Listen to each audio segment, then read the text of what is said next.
Montrose dispatched them pretty well last week. I mean, they kicked 5 goals to zip in the first term. They did, but Mirralbark, I think, defeated Montrose by a point. Indeed. And I think you've got to take that into account as well. And, I think they're probably the closest challengers at this stage. Billy, agree? Yeah, that's it. Look, a 22-point win. You can't discount Brendan Weinart. He's kicked goals all season for Croydon. Trent Martin, James Grant, he's been in the best a fair bit. So, look, they're a good quality side and they're in the finals for a reason. But if you want a quality matchup, looking forward, it's got to be the Mustangs. Well, we'll be all over that game as well this afternoon. You can check it out on @FootyEFL on Twitter. We'll have all the scores and updates around the grounds this afternoon on Twitter, so make sure you check that out. Also jump on the EFL.org.au website. We'll have, of course, the live streaming of this game, so it's going to be a cracker. And well, we look to the final game this afternoon. It's in Division 3. It's Doncaster taking on Wantirna South at East Bwood. We'll speak to Paul Simasides in just a sec. Doncaster, they haven't mucked about. They want to get back in Division 2 quick smart. And this is it. This is Doncaster, and what a season. They're so keen to get back up, and we talk about him every week, it seems, and it's on the back of one man, Nathan Thompson. What a year, but as well, they do have a fantastically well-balanced team as well, Braden, that we always hark back to him. Oh, I knew the question was coming my way, and it's a tough one. I mean, obviously, they've got as a party back into this side, Glenn Waverley defender. I think Who game is going to get the job to start off with, but I don't think he'll be on his own all day. I think they'll be looking to make 2-on-1s and 3-on-1s all day and really stop Tomo from getting a free run at the footy, which is probably your only chance of stopping the big fella. Now, Seymour, of course, we know the two-pronged forward attack of Muller and Thompson for Doncaster. That can be very damaging and influential, but who's going to win the battle of the midfield between these two sides? Because to me, they seem evenly matched, but I'm not sure about you. No, they certainly do, Damo. Probably the fact that we're out here at East Bwood today, a little bit of the wider expanses of this ground, probably falls more in the Doncaster side's favour. I mean, they do have a lot of running midfielders, guys like Anarchis and Matty Carlson and Richie McNamara in there who really do like to run and use the space. Whereas the bigger bodies of Andrew, Teakle and those sort of when their footies in the clinches today, once it does find the space, I think the run and the spread of the Doncaster midfield will probably be a little bit too powerful for the Devils in the end. We talk about finals experience, and the Wantirna South Devils, they've got a bloke running around that's come back to the club. His name's Brad Hutchinson. He's kicked 3 last week. Do you think he can have an impact today running around up in that forward line and show a bit of leadership out there? He certainly can. Like you mentioned, he's got the finals experience, and a lot of these Wantirna South players do. I mean, I've said it a couple of times this season. They've got Teakle, Badome, Edgecombe, and I believe there's one more other fellow whose name escapes me at the moment. And that was fantastic, the Sharks, and they sort of came back to the forefront of everybody's mind. I think they still are the team to beat in Division 3 this year. There's no doubt about that. Well, Seymour, just a little suggestion for you. Maybe don't go up to Matty Clark and crack a couple of those jokes when Tomo's already kicked 6 goals at three-quarter time. There might be a couple coming your way. But, look, it really is it is a toss of a coin today, and I think Division 3's been like that all year. These two teams last met in round 8, and it was a Wantirna South 9-point victory. Who's your tip today? Yeah, it's a tough one to pick. And if we're talking odds, we're probably $1.90 ahead at the moment, so I don't know which way my money's going to go. But I'd like to say Doncaster. I think that the Sharks will be, like I said, this big ground will suit them a little bit more than it'll suit Wantirna South. They're running carry. They've got some goal-kicking midfielders. In a close game, I think Doncaster will be about 2.5 goals. Well, Seymour, thanks very much, mate. It's going to be a cracking report from you on the BGC post-game after 5 o'clock. Look forward to hearing to it, mate. Good luck to you. Good on you, Braden. Thanks, mate. Paul Simasides out there at East Bwood Reserve. It's going to be a great game between Wantirna South and Doncaster. For mine, I think Doncaster, they've really hit their form at the right time of the year. They're really crazy.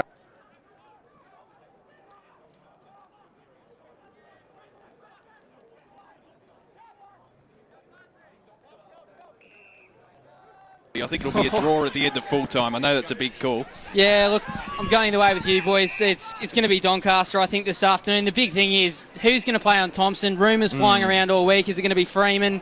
Who knows? They've really got to shut him down. And Doncaster all year, the depth coming through the side, with or without Thompson, they are a great team. Yep. Absolutely, and well, we're just a couple of minutes away, not too long from getting into the Division 1 clash out here this afternoon. It's Vermont taking on Noble Park. Just quickly, my tip in that Division 3 game will be Doncaster boys. I think they're going to be too strong. We're 15 minutes into the final term of the reserves game between Vermont and Norwood, and it's Vermont. They are flying 22-10, 142. Leading Norwood 4-2-26. Wayne Brasher will be very excited, especially if the result's similar this afternoon at around 5 o'clock. He'll be here, and we look forward to hearing his voice on EFL Sunday tomorrow. And just on today's game between Vermont and Noble Park, we'll certainly go into depth a little bit later. But guys, Damo, what do you like about probably the Vermont side this year? They're pretty much a similar position as where they were last year. Do you think they're a better end of the year? At the start of the year, I said that I thought it was going to be a Bwood Noble grand final, but I totally agree with you. I think Vermont do match up better against Noble. It doesn't seem to make sense as it did, and that Noble matches up against Bwood, but I think it's just the way Noble have really been able to push Bwood all year. In their 2 games, I think it's only been a couple of kicks, whereas we saw that second game where Vermont they were missing a lot of players. I mean, it's a completely different side of what you see now as what we saw in that game about 6 or 8 weeks ago. Yeah. But I think it's going to be a Vermont win today. It's going to be a really tight game, and looking forward to it from 2 o'clock. Of course, you're going to hear this game live. Great call team. Ben Warren-Smith, Ben Waterworth, Grant Campbell, he's on stats. You two boys, Damo, Billy, you'll be on the boundary. Yes. What a day to be on the boundary. Exactly right. It's going to be a great game. And just quickly, the couple of other games, we'll speak about them tomorrow in EFL Sunday, but Norwood and South Croydon, that's going to be a cracker again out at Jubilee Park. And South Croydon, they've almost come from nowhere as well. Scraped themselves into finals. I like their chances tomorrow day, mate. Ooh. Yeah, I do too, actually. The Americans would term their season the Cinderella story, wouldn't they? I mean, they're a community-oriented club. We want them to win, but I think Norwood probably too strong. But South Croydon, don't discount them. Norwood, I think, have the poise and class in their personnel compared to South Croydon, though. Most definitely. You've got to lean towards Norwood, and the problem that you look for Croydon is you've got to keep a lid on it now. You've made the finals, which is an unbelievable achievement, but do you want to go a step further and put it in against a quality outfit like Norwood? Because Norwood have been punished. Radio, don't miss Akira EFL Sunday from 10 till 12 every Sunday morning on 98.1 Radio Eastern. Ben Warren-Smith and the team bring you all the final scores, goal kickers, best players and ladders following a big round of EFL footy. The gang also talk to winning coaches, players and special guests to bring you the final scores from all seniors, reserves and under-19s matches. Akira EFL Sunday, going live and local for your footy from 10 every Sunday on 98.1 Radio Eastern. It can be difficult booking an appointment with your GP when you need medical care urgently. But at Akira Urgent Care, Australia's first walk-in medical and emergency clinic, you don't need an appointment and you don't have to wait. Walk in at 157 Scoresby Road, Baronia, or call us on 9839 3333. That's 9839 3333. Akira Urgent Care. We'll have you off the sidelines in no time. Station sponsor. Radio Eastern 98.1. This is Murray Cott's back here in the studio on this glorious Saturday afternoon. Currently sitting on 21 degrees. And we'll get back to our EFL Game Day match today. The Choose Tap qualifying final Division 1 Vermont-Noble Park out there at Bayswater in just a moment. But we've got a couple of AFL games. Going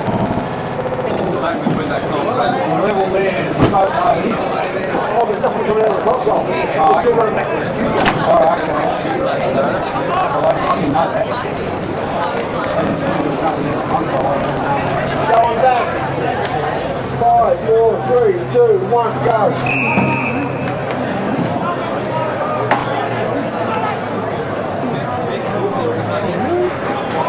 Park. The winner, of course, goes straight through to the second semi-final next week. They'll play Bwood. Some big ramifications. Peter Baird joins me here, Frosty. It's going to be a big, big day, and 2 great rivals, 2 big boys of Division 1. They don't get much bigger than these two men. Noble Park and Vermont. Bwood are waiting in the wings for the winner next week. It's going to be interesting to see whether they show their hand today, whether these two teams potentially meet again in a fortnight's time. When they go through and play Bwood, Loser will go back, play the winner of tomorrow's final. But it's a huge day out here.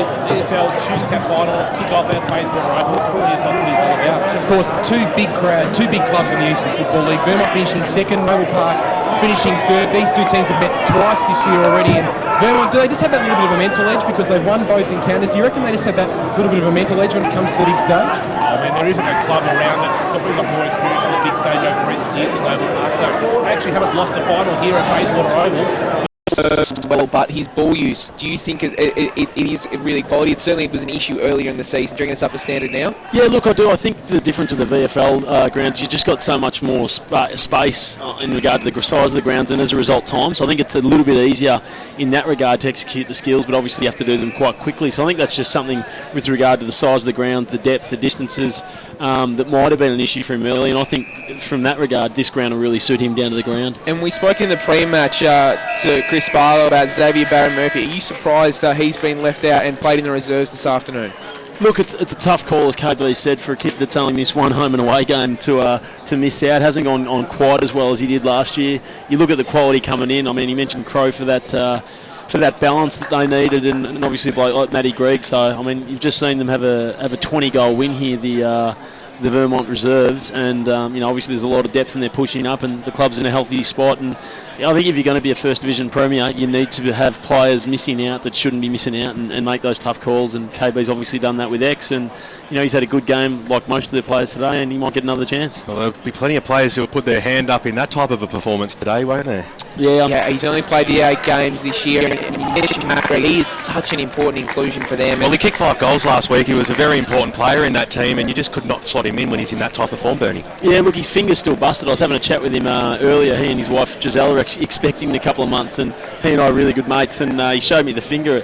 But look, he's worked his butt off for this. He did his knee a week or two after I did mine, had the same surgeon, and we've sort of gone on a similar journey together, and chatted regularly about what he was hoping to get out of the year, and he's really had to work to get back in, and he's really quite hungry. He's already started speaking about next year, but for the space out here, the speed those two players have got, no one will be able to match it with them. I don't think in any defence in the comp, with all due respect to the Noble boys. I think if they can get out in front and get quality delivery from the Mullets and the Snyders and the Mendes and the Henleys and these sorts of players, then they're quite potent. They're going to be very hard to stop. The man we probably haven't mentioned just yet is Justin Van Unen. Kicked the 80 goals for the season, played every home and away game. BWS in the game against Bwood out at SEM Park, he was really well held, and Bwood just did a number on him. Would you expect, probably to you, Bernie, would you expect that sort of thing to happen again today? Nah, look, he kicked 10 against us the day we played him at home, and he was a freak show. I played against him when he was at Donny East a couple of years back, and thought then that the speed and the agility and the strength and the hands that he had, he's put on a little bit of weight. Obviously been in the gym, and was really, really strong against us that day. And I think on a ground like this, where he can expose them for that speed and that space that, as I said, you don't get at a ground like Baldwin. I think if they can get quality delivery, and as KB mentioned earlier, it's really going to be the battle in the midfields to see who can get the ascendancy. But if they can get space and some time, then the three of them are almost impossible to stop. Well, a man who will be making sure that they don't get plenty of space and plenty of time is the senior coach of the Noble Park Football Club, and he joins Peter Baird down Boundary Side. Yeah, thanks, Ben. Here with Mick Fogarty. Just pre-game, mate, how are the nerves, anticipation leading into the game? Yeah, really good, Pete. No, really excited. No, it's a huge game for us, and know that if we can get over today, it's obviously 2 chances to get in the grand final, mate.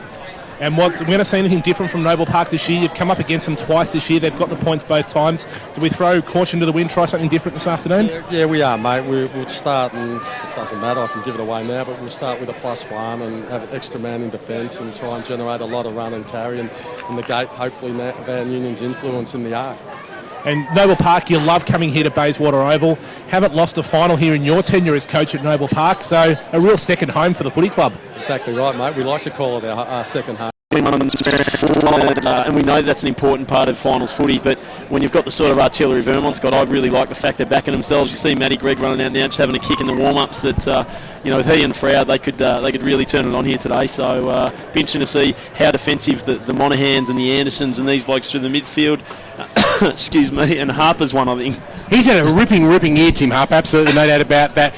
While it's a beautiful day to be a boundary rider down Boundary Side, as the sun's out, 23 degrees forecast across Melbourne, and one man is all over it thanks to Akira Urgent Care down Boundary Side, Damien Watson. Hello, Damo. Hello, Ben. Good to be here. Good afternoon to you all, and of course to all the listeners and viewers on the stream this afternoon. As you mentioned, it's a picturesque day down here at Bayswater Oval. You couldn't ask for a better afternoon for football. A maximum temperature of 23 degrees expected. The ground condition is pretty good. It's held up well during the week. Of course, we've had a fine week weather-wise here in Melbourne, and there's a slight breeze favouring the southern end or the mountain highway end of the ground in the first quarter, so the team kicking to that end of the first term will obviously have an advantage, but perfect conditions down here, and the crowd is progressively building up as well. Great work, Damien Watson down boundary side, all thanks to Akira Urgent Care. Him and Billy Vickers will be all over it this afternoon. Looking forward to crossing down to them. Let's go now to our Choose Tap stats man, Grant Soupy Campbell joins us, the number one stats man going around. Hello, Soupy, what have you got for us today? Good afternoon, Ben, and after going through the winter months and the bad weather, what a great conditions we have today. The interesting stat is that despite that Vermont won more games than Noble, Noble Park have won more quarters. They've won 53 for the season compared to 48 for Vermont. Noble Park are ranked number one in quarters won in opening quarters and also final quarters, so they've started and finished matches extremely well. They've kicked 100 plus points on 11 occasions compared to Vermont 9 times, and both sides have conceded 100 points twice this season, so it should be a cracking game. Should be a cracking game. It's a cracking day as both sides start to go through their final warm-ups. Vermont and Noble Park in the Choose Tap qualifying final out here at Bayswater Oval, the home of the Eastern Football League, and we're certainly looking forward to what should be a great time. But a few men under the radar here up in the commentary boxes. We just saw Dan Donati and Rennie Gilchrist and a few of the Ballin boys just walking around here before they'll have a keen eye across this game this afternoon. Bernie Deneen, former East Ringwood coach, you've seen these two teams go about their... Who takes their fancy? Who's going to go straight through to the second semi-final? Yeah, look, as mentioned, both class outfits have attacking players, damaging players through the midfield, up forward. I think, as just mentioned before, Noble's probably a little bit more consistent. You hear that from Soupy stats about the quarters. Yep. Vermont a little bit more explosive and can break the game open. So Noble were amazing against us at their ground a month or so ago, and I was really impressed the way they went about it in the wet. We had a really good crack against Vermont. So on playing experience from this year, you possibly have to say Noble, but I think when I look at the quality, and I try to be impartial because obviously the heart's with Vermont, but I just think that they've got too many real winners on each line, and obviously both teams have got a number of players that have been there and done it before. But I don't see Vermont getting done today, and I do think that they could be a real crack against Bourne as well. Peter Frosty Baird, your partner in crime and special comments this afternoon. Frosty, a great feeling down at ground level, but now time to put the analysis hat on. Who's going to win this game? I'm going the other way, Bernie. I'm actually going Noble Park this afternoon. I reckon they get much more of an even team contribution across all 22 players than what Vermont do. I think Vermont's top half a dozen are probably just as good, if not better, than Noble Park's, but I think their bottom six aren't as consistent and provide you that consistent game week in and week out, like what you get from Noble Park. I think they just don't carry any passengers, and I think even when things aren't going their way, I think they've got the ability to adapt their game plan, change it up a little bit. I haven't seen that trait from Vermont yet this year. When things have started to go wrong for them in games against Bwood, when I saw them, they didn't have that plan B to go to. It's almost like they didn't have that second thing to fall back on, and for that reason, I'm sticking with Noble Park. I reckon they can get their job done, but I don't think it'll be by a huge margin. Sounds like a wager there, Frosty, possibly. Possibly be, mate.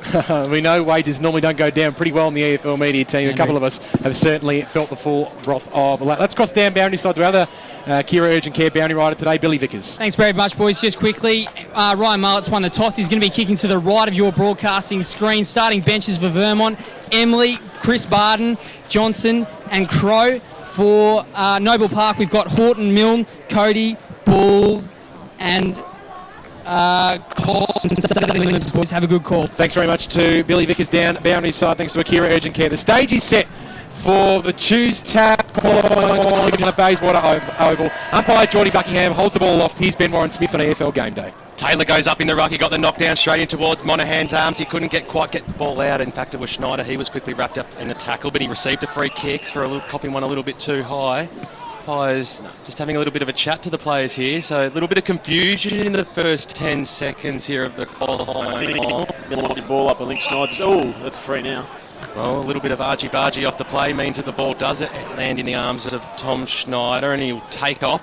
He might want to set up Mullet. They go for the 1-2, put himself under a bit of pressure there. Schneider banged it on the boot inside forward, 50 it goes. First play to meet it there for Noble Park. They went straight through their arms. Coming through there was Johnson. He copped one a little bit too high from Jared Plymouth, and it'll be a free kick going to Vermont in the arms of Finds Plymouth at left half back. Nothing out this side for him at the minute.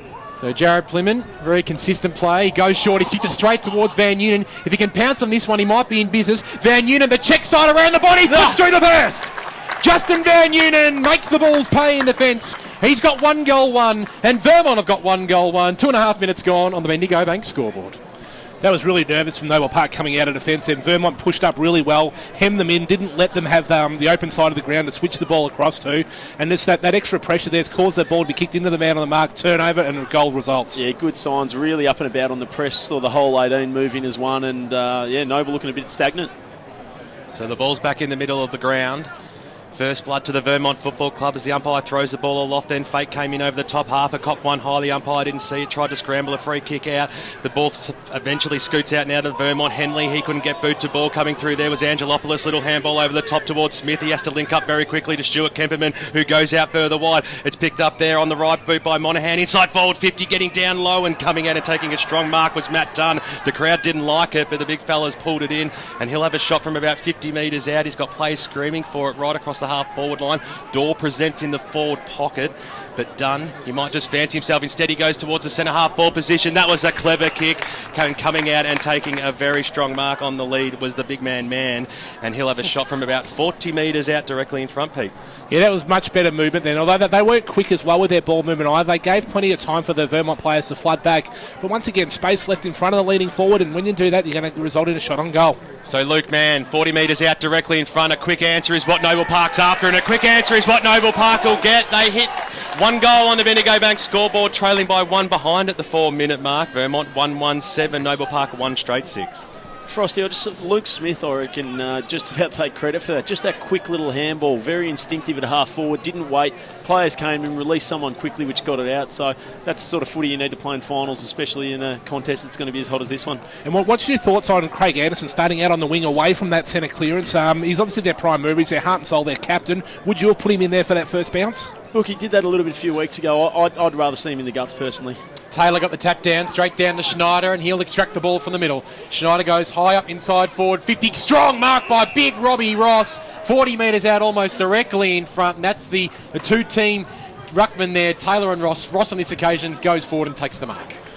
Ross has created a few problems for Noble Park over the last few years. They're drifting forward, and that extra big marking forward can catch them unawares at times, and I've seen that a few times over the past season and a half. So Robbie Ross has missed a fair bit of footy this year, only he's 14. So the Bulls have worked it across the broadcast wing here. Robertson a high kick up towards Mann, thumped away from him, and the line out of bounds. Grant Campbell, some stats that matter thanks to Choose Tap. Contested possessions early on being won by Vermont 8-2. So boundary thrown right in front of Noble Park coach's box. Mick Fogarty and the crew down there watching on with interest. As Schneider gets another early possession. Luke Smith went in really hard against Davis on that occasion, forced the ball up right in front of us here in the broadcast position. Umpires today, Jordan Buckingham, Wayne Duke and Jack Murfitt. You think Jack Murfitt is the best umpire going around the EFL at the moment, Peter Baird? I do, actually. I've got big raps for young Jack. So no pressure at all as umpire Jordan Buckingham throws it up now. Fake, big tap forward. Scalzo gets on the left boot and thumps it about 30 metres forward. Millhouse in position A, picks it up now. In fact, the ball just beat him over the line and out of bounds, and we'll see it tossed back in 70 metres out from goal. Let's cross down to Damien Watson, thanks to Akira Urgent Care. Interesting to note, boys, that Tom Schneider has applied sunscreen on his face, so obviously the heat affecting the players, and the fatigue should be a factor later in the game. You'll probably need some sunscreen as well, Damo, knowing your pale skin as the ball goes up towards the 50-metre arc for the Bulls. Players converge on it now. It comes out to Davidson, and he's got a free play on the outer side. Here's David Barton, works in tandem with Davidson again, through the guts of Bayswater Oval. It's a beautiful kick as well, and Vermont up and running. The kick from Froud inside forward 50 towards the leader Van Noonen. Needs a kind bounce, doesn't get one. He'll try and make it work. He's got Bob Kempman for Cutney. Did well Van Noonen to keep it in play. Gets around one. Did he get a hand pass off? Umpire said play on. The Bulls will bring it out towards the outer side here. Fake, the big man on hands and knees, collected it, but couldn't keep it in. It goes over the line and out of bounds, Bernie Deneen. Just got to be mindful they don't play too wide out this side. It is where the breeze is blowing, and just interesting to see Vermont 6-minute mark, all 4 interchange players. KB likes to roll them through. They should have fresh legs today. The umpire threw it in. Ross got that knocked down, knocked it almost inside forward 50, but we'll have another ball up right on the arc. Another really good sign for Vermont is when they're winning contested ball, that's when they're playing their best footy as well. They can be a team that really likes to run forward to the ball, but when they're actually winning that ball in and around stoppages, that's when they're most damaging. Well, once again, Ross got the knockdown and went out towards the Tim Kelly direction. He was pushed towards the boundary line and it trickles over for a boundary throw-in. Let's cross down boundary side thanks to Akira Urgent Care to Damo. Just following on from Bernie's point, each side has already made 3 interchange rotations already, so obviously there'll be high rotations throughout the game. Well, that's 3 knockdowns in a row to Ross there, Soupy, as the ball's about 20 metres out from the Vermont goal line, copping one very nastily on the shoulder there. That time was Andrew McConnell. He gets up relatively quickly, though, and switches the ball out wide. Mark has been taken out there by Keeley. Wearing the number 17 Guernsey today. It was a bit of a scrambly kick, but they link up okay. Jared Plymouth now has it across the half-back line, arches it back, kicks it up towards the half-forward line now for the Noble Park Football Club, coming out with Scalzo. He's like a bull at a gate. He went really hard at that, coming through and crashing over the boundary line was a big man, but the umpire said it was a free kick.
handball as he drives the ball inside forward 50. Man has the back spot, has got a bounce favourably for him. Lehman's right on his hammer. Man somehow picked it up. He got boot to ball, but he was under a lot of pressure, and I'm not too sure where the percentages were in doing that because he's kicked it out of bounds on the full.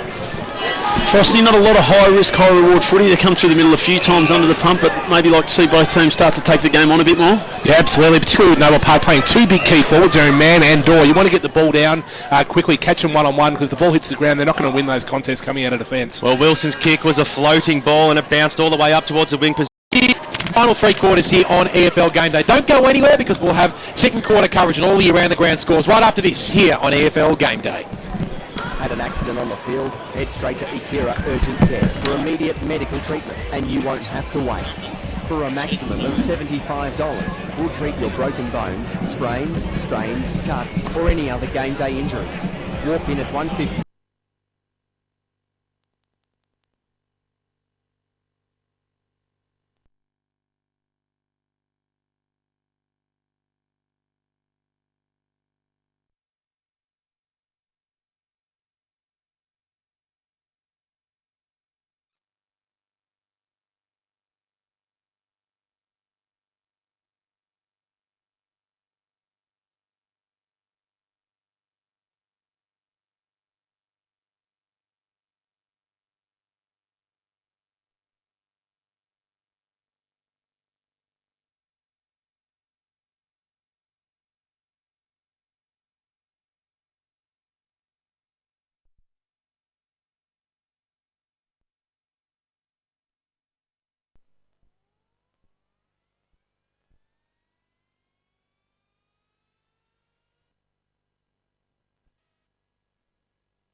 Visit T&B's new superstore, Unit 4, 116 to 118 Canterbury Road in Kilsyth. T&B Discount Window Warehouse. In the side, Grant Campbell's alongside me. He has some important stats in that first term. Who dominated that first quarter there, Grant? Well, in terms of players, it was for Noble Park, Kelly and Stuart Kemperman with 9 disposals each and Keeley 8, while for Vermont, Millhouse, Schneider and Davidson all had 6. Looking at the team stats, it's very interesting because Vermont, they won the clearances 14-5 and they won the contested possessions 34-26. They were getting smashed in the uncontested ball 71-34. Vermont won the inside 50s 18-10 and Noble Park were getting a lot of those uncontested possessions in terms of rebounds because Vermont's kicking to the foreline wasn't particularly great, so it's something they've probably got to improve. Also looking at the marks inside 50, that was 4-1 in favour of Noble Park, so you consider Vermont got inside 50 18 times, only the one mark inside 50. Their ball use probably needs to be better going inside. Noble Park, a lot of chipping around in the back half, wasn't there? I mean, they really, that's where that uncontested figure comes from, isn't it? Absolutely. They were getting about 4 or 5 from sort of rebound 50s and off the back line, working the ball, short kicks and handballs. Just the uncontested handballs were 29-9, so it shows you Noble Park sort of playing that running style, while I think Vermont were a little more direct with the ball. And the tackles at the moment, I believe they're fairly low. Where are they sitting at the moment? Only 8 apiece.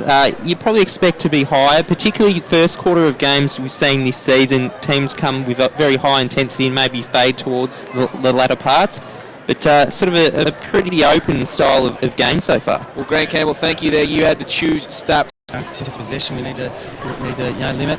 That's really telling the tale of the game at the moment. They're probably 30 or 40 up on us and contested possession. So we need to shut that down first and foremost. A little bit of composure when we're going forward. We've had enough opportunity to really go to some dangerous spots, and we haven't really taken those chances. So a bit more pressure on the footy, tackle attempts.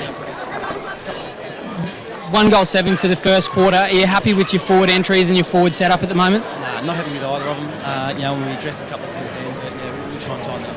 Thanks for your time, Chris. Up to you, boys. Great work, Billy Vickers with Vermont coach Chris Barlow. Around the grounds, Croydon lead Mooroolbark by 7 points at quarter time. Doncaster leads Montana South by 5 points. But what about this? A bit of a surprise, I think, in terms of margin. Sylvan 8-3-51 lead Forest Hill 2 straight 12. So the old man of the EFL picked it. He did. 39-point lead to Sylvan at quarter time, I should say. But here, it's Vermont by 4 points, and it's BWS on EFL Gameday. Second quarter underway as the umpire throws it up, fake over the back, got a little knockdown. It was picked up by Schneider, scrambled. Correct, but chopping off in front, Lockie Johns. Very nice mark by the young gun, and he will go back from about 40 metres out, tough angle, but the right side for a right footer. Yeah, well, it's great for Vermont to get that shot on goal, but they've had to work a lot harder than what Noble Park did to get their first shot on goal. They've been pushed out wide. This isn't the spot on the ground they've been wanting to have shots from. Quick ball movement down the centre corridor is going to be the key. Lockie Johns from tight in the pocket, starts it right, won't make the distance towards the top of the goal square. Big pack flies, Greg flew from behind, ball still in play, comes to Froud. His kick around the body looking for his old mate and Greg. It's chopped off by the Bulls. They'll look to rush this one. Harper does.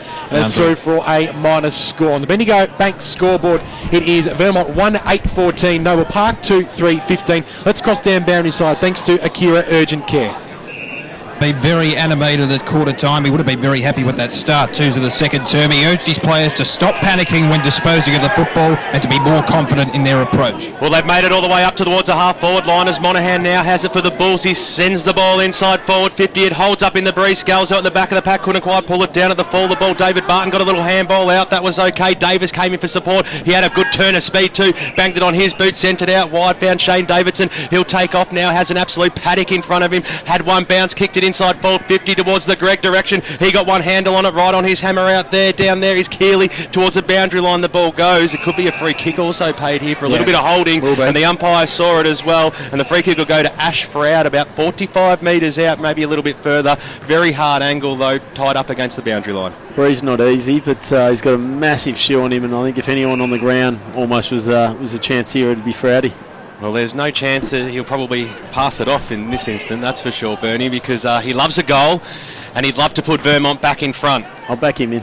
Ash Froud, 28 goals for the season. He just pops it up very nicely for Robbie Ross, who comes out now. That is a perfect set play. He started his run up from the top of the goal square. They opened out 20 metres in front of him, and the big man came out and took an easiest of marks. You cut me off, mate, to pass this to Robbie Ross. So the big man takes the mark only 30 metres out directly in front, and he'll be looking to kick Vermont's second goal and to put their noses back in front in this clash. The lead that they've held for most of this game so far. As Ross comes in, the crowd will tell the story, and he pushes it to the left-hand side. They liked it, but the umpire said through for one behind. So on the Bendigo Bank scoreboard at the 4.5 minute mark of the second term, Vermont just can't find the big sticks. 1 goal, 9-15. It scores level out here. 2-3-15, the Noble Park Football Club, as we cross down boundary side, thanks to Akira Urgent Care. Just a quick update on Daniel Mendes. He's been kicking the legs over on that an exercise bike for about the last 5 minutes in that right knee is heavily strapped, boys, but he looks to be able to come back on. Stewie Kepman kicked it 70 metres down the middle of Bayswater Oval, but the Eagles have got the turnover. David Barton goes inboard and finds Schneider. He's 55 metres out from goal, but he sees a sea of balls as Schneider goes high inside 50 and he kicks to one of those balls in the big ball, Trent Robertson, who marks in his defensive goal square. Robertson now goes out wide and he's got Plymouth on that outer side. Chris Barlow really stressed that the players need to be urgent in their press and in their tackling, the defensive aspect of their game, but also mentioned chatting with Andrew Smith, the issue going forward the other way, the sun in the players' eyes, and I think if the Vermont guys can lower the eyes here, there are a few forward targets open, then they could certainly start to get a few goals on the board. Robertson and Allen combine on the outer side. It's a dangerous turnover. It goes to Ryan Mullett. The skipper unloads from 45 metres out. It didn't quite have the legs. It trickles through for a minor score. Matty Gregg saw it over. And Vermont with another behind on the Bendigo Bank scoreboard. 1-10-16. They hit the lead. Noble Park 2-3-15. Almost 6 gone. Bendigo Bank scoreboard. Well, Tim Kelly went short. Mark taken by Allen. Just at the last line of defence for Noble Park. Looks to be going out to the highway end of the ground. Short options on. It's okay. So they have the breeze in this second term, however slight it is, and the mark's been taken by Tim Kelly. Now he goes out towards the members' stand. Monaghan, who's had a lot of the football, especially early in this second term, bangs it on his boot up towards the man direction. He had the front spot over the back of the pack. Scalzo was there, couldn't quite pick it up there. Georgie Angelopoulos got the handball way to Anderson. He broke one tackle, he got through traffic. He snapped it around the body, inside forward 50. Send it to a 1-on-1 situation where Big Dor just judged it the better, and he got down and took the mark. And he'll have a shot from about 40 metres out, 45-degree angle, but this is the position he loves to kick him from.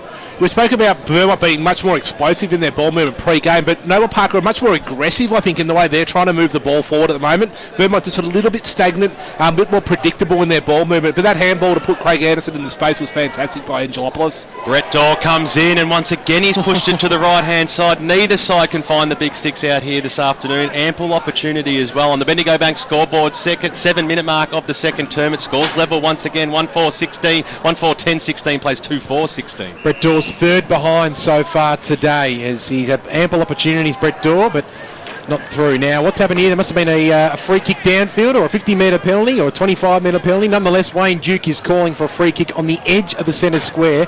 A true centre-half back for the true centre-half forward. True centre-half forward for Noble Park, and it's in, well, I reckon the best hands in the ground is Stuart Kepperman. He's got a massive left boot on him. The distance will not trouble him. He starts at left and he brings it to the right. He shouldn't have too many issues. Give it up. Better give it up, Robbie. So Robbie Ross now gets it back. In fact, it's going to Luke Mann. Kempman was calling for it. In fact, Kempman is getting it. So after all that, Stewie Kempman's directly in front, 55 to 60 metres out from goal.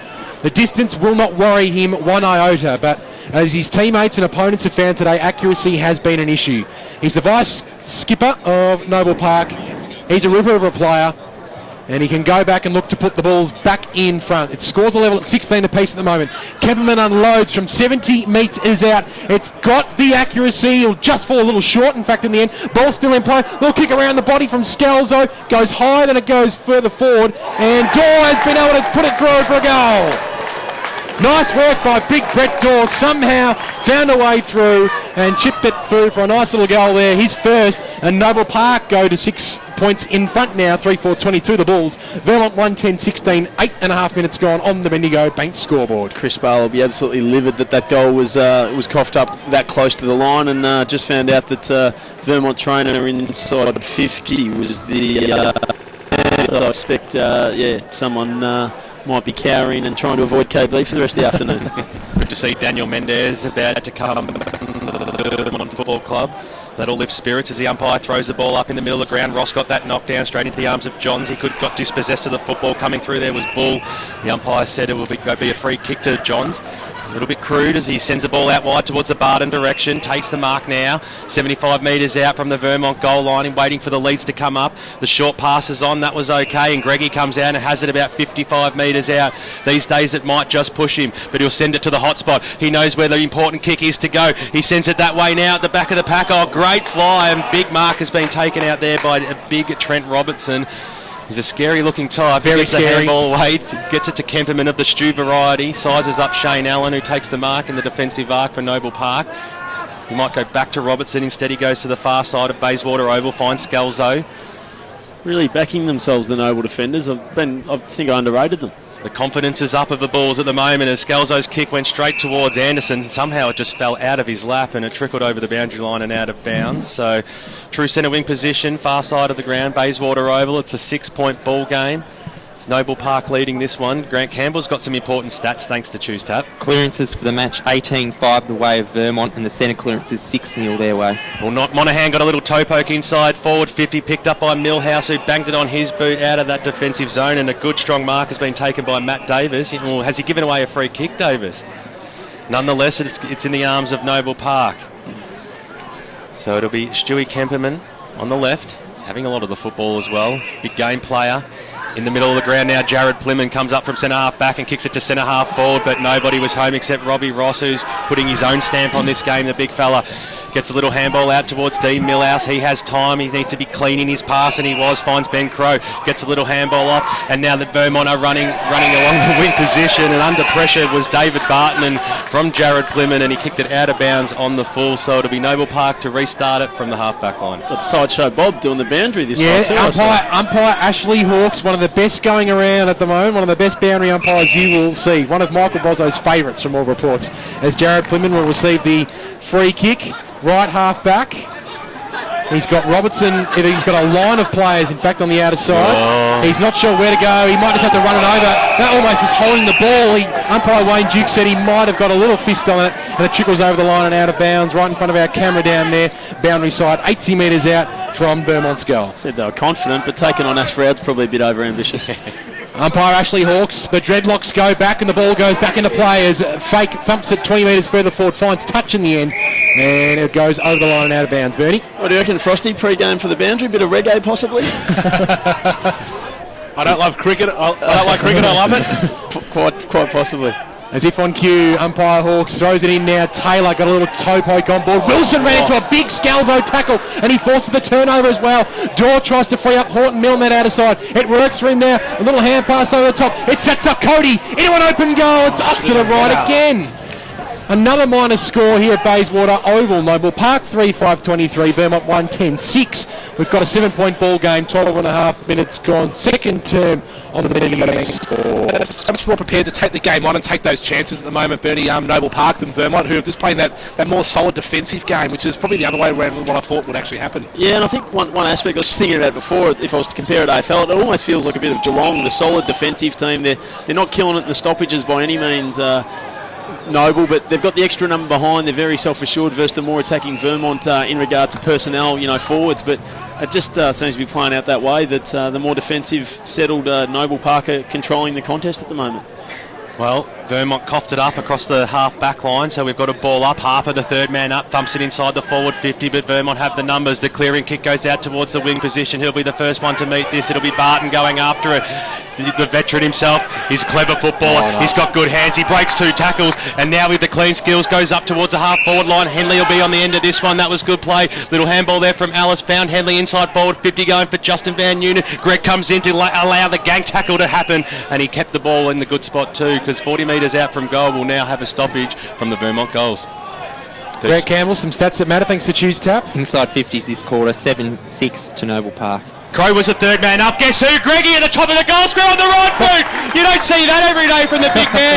And he got free and he put through his first of the afternoon, and it was just what Vermont needed to at the 13.5-minute mark. And on the Bendigo Bank scoreboard, they moved to 2-10-22. It's only back to a 1-point ball game now. Noble Park 3-5-23. How many times over your career, Bernie, have you seen Matt Gregg kick that goal that Vermont really needed at a crucial time in the game? He's just been fantastic. Over 700 now for the Eagles. I thought you were going to ask how many times I've seen him kick one on his right. I was going to say that was the first time in 15 years. Matty Gregg puts through his first goal for today. As you said, 700 goals in his career. Only played the 7 games. This is his 8th game today. That was his 17th goal for the season, but he's a big-time finals player. So is this man, Henley. He gets the clearance and goes up towards Chris Barton. And he takes a very nice slips catch at his feet, and he spears it towards Greg. He's on cue, and he takes the mark. The veteran marks 30 metres out, almost directly in front, and he can kick his second goal in a minute. And I'm tipping this one won't be with the right foot, though, Bernie. Wouldn't have thought. And I'll tell you what, Barton to Greg, something I've seen a few times, but just really good, simple finals footy. Tap to a bloke in space, quick kick, forwards playing in front, straight into a mobile forward. Beautiful to watch. Hopefully Matty can finish it off here. One of the best full forwards the EFL has ever seen. Certainly one of the best Vermont has ever seen. And this will be for his second goal in a matter of minutes. The well-known approach, the well-known black tape on that right shoulder. He comes in now on that left boot. The kick looks very nice off the boot. It just goes off the left. Last minute and through for minor score. 1-1. For Matt Gregg, 2-11 for Vermont. Just nursed it a little bit. Maybe you should have gone with the right. Noble Park 23, 3-5-23. We're all set here on the Bendigo Bank scoreboard. So Kemperman went short to Kelly. Short passes on again. It was a scrambly kick. Schneider will be the first one there to meet it for Vermont. On his hammer there was Plymouth. It scooped out the back. It might work out okay for Robertson. He was picked up in a tackle. And the umpire will bounce it. Half forward line for the Vermont Football Club. Scores are level out here in the Division 1 qualifying final. Hope you're enjoying the broadcast on 98.1 Radio Eastern and on EFL.org.au. So the umpire starts it again. Ross got the knockdown over the back. Went into the arms there of Schneider, hands and knees. Who's going to win the free kick out here? Man gave someone something and the umpires plucked it out. So Vermont through now the arms of Mullet. Squeezed to kick out wide, finds Barden, who's had a play in Vermont's last three thrust at goal, kicks it to the hot spot. The big man Taylor comes out. He was the largest man in the play. Couldn't quite bring it down. Picked up there by Kelly. That was okay. Noble Park went straight to the arms there of Smith. He's got to go after it again. Get down low. Cody missed a goal early in this quarter, but finally they link up through Monaghan. He's the cool head in the situation who needs to spot up a target. In the middle of the ground they did so. It was Stu Kemperman, found Anderson. This is good end-to-end footy. What a fantastic kick inside forward 50 where Shane Allen stood 25 metres out directly in front, and it's the shortest way home when you go down the middle, and Shane Allen will have a shot to put Noble Park back in front. I mean, that's when they play their best footy. You get the ball in the hands of Kemperman, Anderson, finds Shane Allen at full forward, exactly what you want to see. Yeah, running really hard, pushing forward. I mean, they had two numbers behind the ball as Vermont was trying to bring that in, and you would not believe it. We got another point. That's on a poster. Unbelievable stuff here. I was about to lead him in saying this is bread and butter for a classy player like Shane Allen. He hit the pine. So another minor score on the Bendigo Bank scoreboard. 17 minutes gone. Noble Park 3-6-24. They did get the lead back. Vermont 2-11-23. The Eagles will bring it in. It's a dangerous kick. Anderson and Henley go at it. Anderson thumps it over the line and out of bounds. Boundary. 50 metres out from goal. Speaking of boundary, let's cross down boundary side. Thanks to Akira Urgent Care, Damien Watson. Yeah, you just get the sense that the intensity has lifted in this game, and the parochial crowd here at Bayswater Oval are getting into it as well. The thesaurus is out from Damien Watson on the boundary side today as the ball comes to ground. Noble Park will be pretty happy with the ball up here. And umpire Jack Murphy crosses himself. 45 metres out from goal, Frosty. Bernie, you've played a lot of footy yourself on this Bayswater Oval. Is it that difficult to kick goals from 20 positions on the ground like that what we've seen this afternoon? Look, it does get weird. It's a little bit swirly, but look, I think just, it's one of those things in footy. It's an intangible. The players just start to get the yips a little bit, and we're seeing tries later in the game. You see them start kicking them from everywhere. Mendez and Mullet worked very nicely in tandem on the broadcast side. He found Lehman, and Lehman's kick towards Froud is nice. Robertson got a bit of a late spoil. BWS is calling for pushing the back umpire. Said play on. Here's an opportunity for the Bulls off half-back. Keeley now, handballs in towards the middle. Taken here for the Bulls. They're often running through Allen. Allen's kick was smothered off the boot, and the Eagles will get the turnover here. Kick inside 50 towards Van Noonen. Kemperman did well at the back. Almost took the mark. He did take the mark, in fact. Umpire Wayne Duke rewards the veteran defender, and Bob Kemperman will rebound here for the Bulls. I don't think he had the first bite there. Definitely not, and I thought Frouds was a mark and got knocked out after he stuck it. But up until now, I do think they've been doing a good job, the umps, which Voz will be happy to hear. Will be, is Bobby Kemperman now on that trusty left boot towards the wing position. He was dealt with after he kicked the footy, and it will be a downfield free kick here to the Bulls. It will be taken by Scalzo. He'll play on quickly and go up towards the half-forward line. It's a good kick, a good lead, and a good mark by Brett Dorr. He marks true centre wing position out of side, right in front of the big entrance here at Bayswater Oval, at Bayswater Road. Dorr now, not sure where to go. He just gets a little hand pass over the top. It was a dangerous hand pass, but it's sort of nicely here for the Bulls. The kick towards Scalzo and Angelopoulos. Scalzo cut Georgie off. He won't like that one, Georgie, as the ball now is pounced on by both teams, and umpire Jordan Buckingham calls for a ball up 55 metres out from the Bulls' goal. Hope you're enjoying the call on 98.1 FM. Let's go to Grant Campbell with some stats that matter. Thanks to Tuesday. Some of the leading disposals. Stuart Kemperman and Tim Kelly 13 for Noble Park. Millhouse, Schneider 9 and Davidson 10 for Vermont. Barton on hands and knees meets with Cody. Stalemate. And we'll see another ball up 55 metres out from goal. Gee, it warms the heart to see the hard running of Craig Anderson out there at the moment. He has gone hell for leather end-to-end the last 5 minutes. Well, his opposite number in Mullet took that ball. He got a hand pass to Ross. He was immediately wrapped up.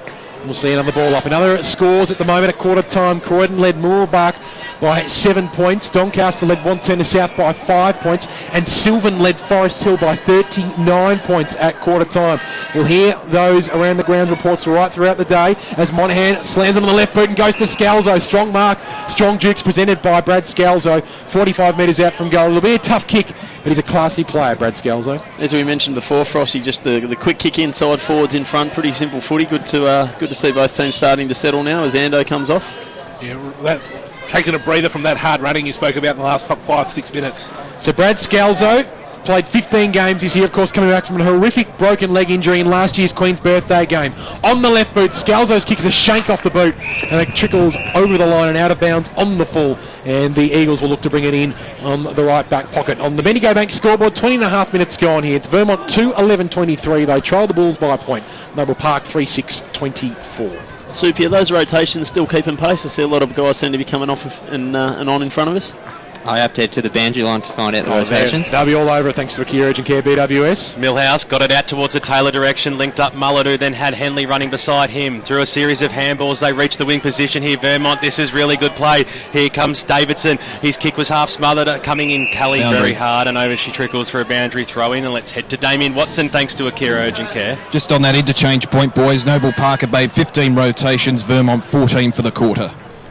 Great stuff, Damo. The umpire throws it up at the back of the pack. Fake got the knockdown. No one could get the clear disposal. Ross hit the deck. Picked up there by Fake. That was okay. Plymouth found Monaghan on the right boot. Kicks it in towards the middle of the ground. Angelopoulos was the first one to meet it, but right on his hammer there was David Barton. He got the handball backwards to go forward, and the kick goes out towards the Barton direction. Geez, he's a class player. Took the one-hander mark and then surged it inside forward 50. Frown had 2 bites, maybe 3. The umpire said play on, but Roberts' knee has given away a free kick, and will go the way of Vermont across the half-forward line. Inside forward 50 they go now. Here's Barton. Henley was there for some support, but Chris Barton will go back from about 55 metres out. I think distance might just push him at this stage in his career, Bernie, didn't he? Yeah, outside his range. So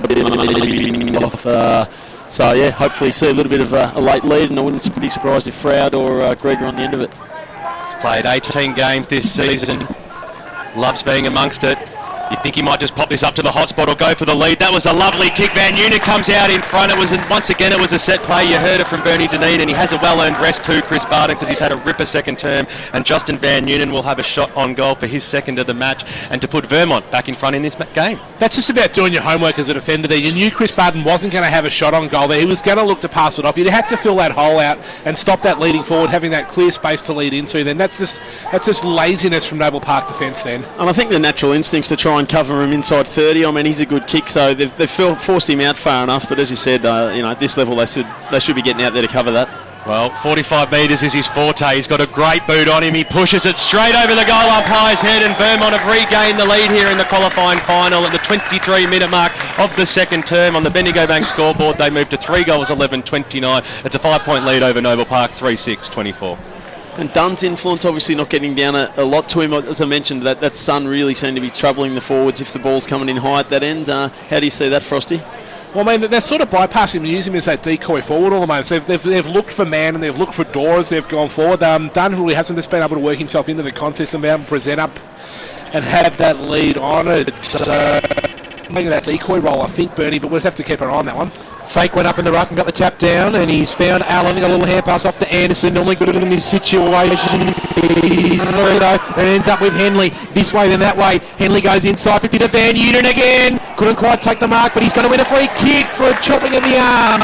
He can go back and kick his second goal in a minute. Grant Campbell, some stats that matter, thanks to Choose Tap. Free kicks 8-2 this quarter, and for the match 15-6 in favour of Vermont. So the Eagles currently lead this one by 5 points. Justin Van Nunen, of course, kicking 120 goals for Rye last year. Of course, a former Donny East boy, BWS. He's come to the Eagles this year, and he's booted now 82 goals, 80 before this game. This is for goal number 3. An elusive forward, Justin Van Nunen. This to give the Eagles a 11-point lead. Back him in. 35 metres out from goal. Wrong side for a right foot. It starts left, it stays left. Gregg's at the back. Almost take the mark on the third bite, wasn't able to get there. He goes back and picks it up, goes to old mate Chris Barton. He put his head over the footy, he won himself a free kick. He did duck into it, but Tim Harper's knees were at Barton's head on that occasion, and we will see Chris Barton go back for goal. This is probably within his distance, Bernie Dunedin. Yeah, look, just a bit sloppy in the tackle. Bardo stayed low and, presented that bald noggin of his for the knee. And I'm still not sure with this breeze that he's going to quite have the journey. So you might see a bit of a hook in his approach to get those extra metres. Let's see if we get that hook. We do get that hook. It starts left. It doesn't come back. He made the distance okay, but the accuracy was off to the left-hand side. Vermont 3 goals, 12-30, leading Noble Park 3-6-24. 25 minutes gone. Bendigo Bank scoreboard. And Stu Kemperman behind Shane Allen from the kick-in. He's received a lot of kick-ins already in this match, Shane Allen. Very heavy in time on too. Be interesting to see how this goes. Neither team would want to give up a goal here, so you might see a slightly more defensive approach. Kick goes out towards the man direction. The big fella took it, takes off and then finds Monaghan along the wing position. He won't waste any time and then drives the ball up towards the Angelopoulos area. He got one fingertip on it, but the umpire came in and said it was out of bounds on the full by the barest at margins. So Rory Lehman has been called to play on now by the umpire. So we go backwards to go forwards. Switches on here. Tim Johnson starts that switch now, sends it out wide. The mark's been taken there by Dean Waller. He'll lope after it and then kick it out towards the direction of his teammate in Matt Davis, who couldn't quite take the mark, but he was quick, turn of foot, spins the ball into the middle of the ground. Guess who? Chris Barton's going to have another play inside forward 50. What a lead there by Matt Gregg. Comes out and takes it 55 metres out. He'll probably kick from. He took it just inside the arc, but once again, a good bit of system play going forward by the Vermont Football Club, keeping the ball low and finding their targets. Yeah, I'd like to see Matt have a real go at this. He nursed that one earlier. I think that it been on his range, and obviously the siren's just gone to kick one after the siren. Going to have to kick right through it. As we all know, if he hits it clean, wouldn't be surprised if it goes through it post height. But wouldn't this give the Eagles faithful a big lift? Yeah, for sure. Favourite son on the half-time siren. Well, he's kicked 1 goal, 1 so far this afternoon, and they were both in this second term. We saw an interesting kick off the right boot, go straight over the goal umpire's head. One drift to the left-hand side. Now he starts his approach from outside 50. Distance won't be a problem. He leans over the ball. He gave it a fair old roost too, but he pushed this one to the right-hand side. So they're going left and right, but just not going straight through the middle for the Vermont Football Club. But most importantly, they do have the lead at half-time. And on the Bendigo Bank scoreboard, it is the Eagles 3-13-31, leading Noble Park 3-6-24. We're set for a big second half. It's the Eagles by 7 points. We'll come back with Braden Ingram and George Carl have got all the scores around the grounds, and of course we'll chat to Clint Stanaway as we always do from the 9 newsroom. This is EFL Game Day. It's the Eagles by 7 points, and we'll come back with the Pie Shed halftime show right after this here on EFL Game Day. Good news, boys. It's 20% off to travel on Eastlink on weekends and public holidays with a car tax. So, with the money you'll save, you'll have enough. Enough for what, Coach? My birthday present next week. And I have my eye on some sparkly gold footy boots with some pandas on it. Get a race tag and use Eastlink, the quickest way to get around Melbourne's East. Arrive fresher, play better. Eastlink, it's time better spent. In sparkly boots. Program sponsor. For all things EFL, The Huddle. Good evening, Eastern Football League lovers. One of the punishments is you've got to get spray tan the Friday night before a game. Oh, nice. Wash all the jumpers. And of course, he is Glenn Harcher. Welcome to the program tonight. G'day, Glenn. Hello, guys. How you going? It was up to Dino. He's winning the league BNF, our BNF. How much longer we've got to see Stewie Wine going around in the Eastern Football League? Probably about 1/4. 6 p.m. every Wednesday on 98.1 Radio Eastern. Radio Eastern 98.1, it's 14 after 3. Barry Cox back here in the studio, and we're back for the half-time wrap-up of Vermont-Noble Park at Bayswater Oval in just a moment. But what we'll do now, we'll check some AFL scores of games being played this afternoon, and the one out at Etihad Stadiums between St Kilda and Fremantle at half-time. St Kilda 9-6-60, leading Fremantle 4 goals, 3-27. Fremantle didn't kick a goal in the first quarter and didn't kick a first goal until way past the halfway mark of the second quarter, so they're on the board. And major goal kickers for the Saints, Lee has 3, Rewalt 2 and Hayes 1. And interesting, Montagnier and Stevens for St Kilda have 25 disposals each. And for Fremantle, major goal scorers Ball, Hammett and Simpson have 1 each. So the 2-minute mark of the third quarter, St Kilda 9-7-61. Leading Fremantle 4-3-27. The other game this afternoon at Geelong is between Geelong and Brisbane, and it's the 23-minute mark of the second quarter, and it's Brisbane who are actually tied with the Geelong. It's 6 goals 10-46 Geelong to Brisbane 7-4-46. So Brisbane very competitive indeed. Goal scorers for the Cats, Caddy, Chapp and Johnson have 1 each, and for Brisbane, McGrath has 3, Glester 2 and List 1. So there are your AFL scores, and after this break we'll have half-time big show, the Pie Shed show, all the latest details of the first half of Tuesday's Tap qualifying final, Division 1 at Vermont and Bayswater. Catch you around right after this. Desperately need budget-friendly windows? Visit T&B Discount Window Warehouse, who'll have the right solution for you. T&B has new and surplus windows to suit any budget needs, and you'll still have spare change to finish off your renovation. Visit T&B's new Superstore, Unit 4, 116 to 118 Canterbury Road in Kilsyth. T&B Discount. Obviously, you can forgive some players under pressure if they're about to be tackled for missing opportunities, but those set shots, they've got to kick a lot better. Some of the other main categories are the clearances. Vermont have dominated in the first half, leading that 23-11, and from centre clearances, they're winning that 7-1, so been very good in the clearances. The kicks are relatively even. Noble Park a lot more handballs, leading 74-42. The contested possessions winning by Vermont 62-48. Uncontested, Noble Park lead 110-71. They did win that in the first quarter by 37, but only won that by 2 in the second quarter. Inside 50s, 31-21 in favour of Vermont. Marks inside 50 now square at 7 apiece. And they're probably some of the main stats. So the key really for that quarter was that Vermont were able to slow down Noble Park's uncontested possession from 71 to 39. Grant Campbell there with the Choose Tap stats that matter. Thank you there, Grant. And now up here in the commentary box, Damien Watson's joined me. I'll just quickly run through the goal kickers so far in this game. It's a very tight game. Justin Van Unen, he's kicked 2. Matty Gregg kicked 1, and singles for Noble Park, Sam Monaghan, Brett Dorr and Luke Mann. You've been on the boundary side. Damien Watson, how have you seen this game at the moment? Well, it's been an interesting one. It's been a relatively free-flowing encounter, a few errors around, but great Division 1 football. It's quite interesting. Vermont have been quite inaccurate throughout the game. We have a look at their total, 3 goals, 13. Obviously, that wind is a huge factor at the Mountain Highway end of the ground, and they're really struggling to adapt to that.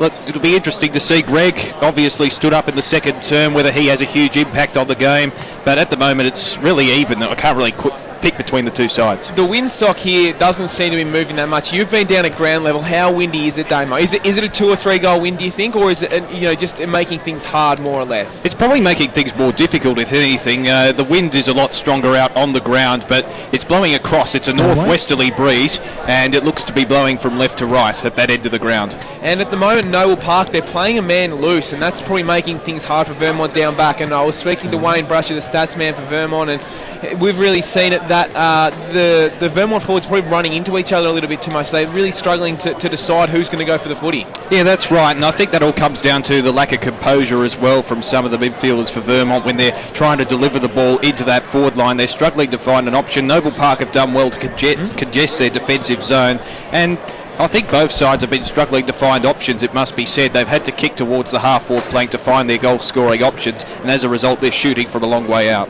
Well, Damien, down at ground level, Ben Waterworth and Peter Baird. Thanks very much, Braden Ingram. Frosty, it's been a really intriguing that plan B to go to. It's almost like they didn't have that second thing to fall back on, and for that reason I'm sticking with Noble Park. I reckon they can get their job done, but I don't think it'll be by a huge margin. Sounds like a wager there, Frosty, possibly. Could possibly be, mate. We know wagers not through the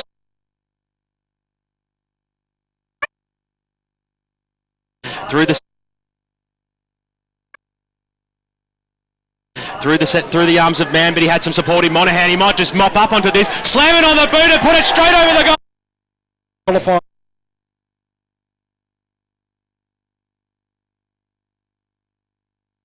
You think these kind of players, these experienced players, how big effect do you think they'll have on the game? We talk about them having been here on the big stage before. They know what it's all about, but don't forget Vermont played in the grand final last year, so most of their side have been out here. They know what it's like to win finals here on Bayswater Oval. So, but those guys, I mean, you can't beat that sort of experience. Guys like Chris Barden, Nat Gregg, Ash Froud has been good as well. So they're the guys you turn to lead the way and show the younger guys in your team what's really required to win a final out here. What about for Noble Park? They've got some big presence up in the forward line at the moment. Of course, they've got Brett Dorr and Luke Mann working pretty hard, but they're just not getting that delivery inside forward 50. They've missed a couple of opportunities. Brett Dorr's kicked 1 goal, 3 so far at the moment. What's going to happen for Noble Park to turn it around? I just really like some of the signs we saw in that quarter. Guys like Craig Anderson and Stewie Kemperman, Sam Monaghan, getting their hands on the ball in the midfield, getting themselves out in space. I think that's what Noble Park really need. And if they can get that sort of ball out there, those guys will finish off. They'll put it in the hands of Dorr, Mann, down the forward line. George Angelopoulos will work his way into the game.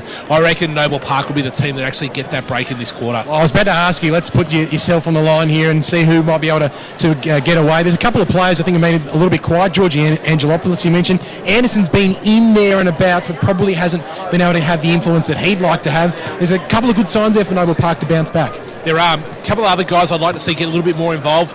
Daniel Keeley going through that midfield, Luke Smith as well. If those guys can really work into it, they've been great at putting pressure on around stoppages, but if they can get their ball and link up in that Noble Park style of footy, I reckon they're the key for Noble Park this quarter. All right, let's put ourselves on the line. Let's put the reputations on the line, Frosty. How are Noble Park going to break away in this third term? They've got the cattle to do it. They match up very well against Vermont. How are they going to break this game open?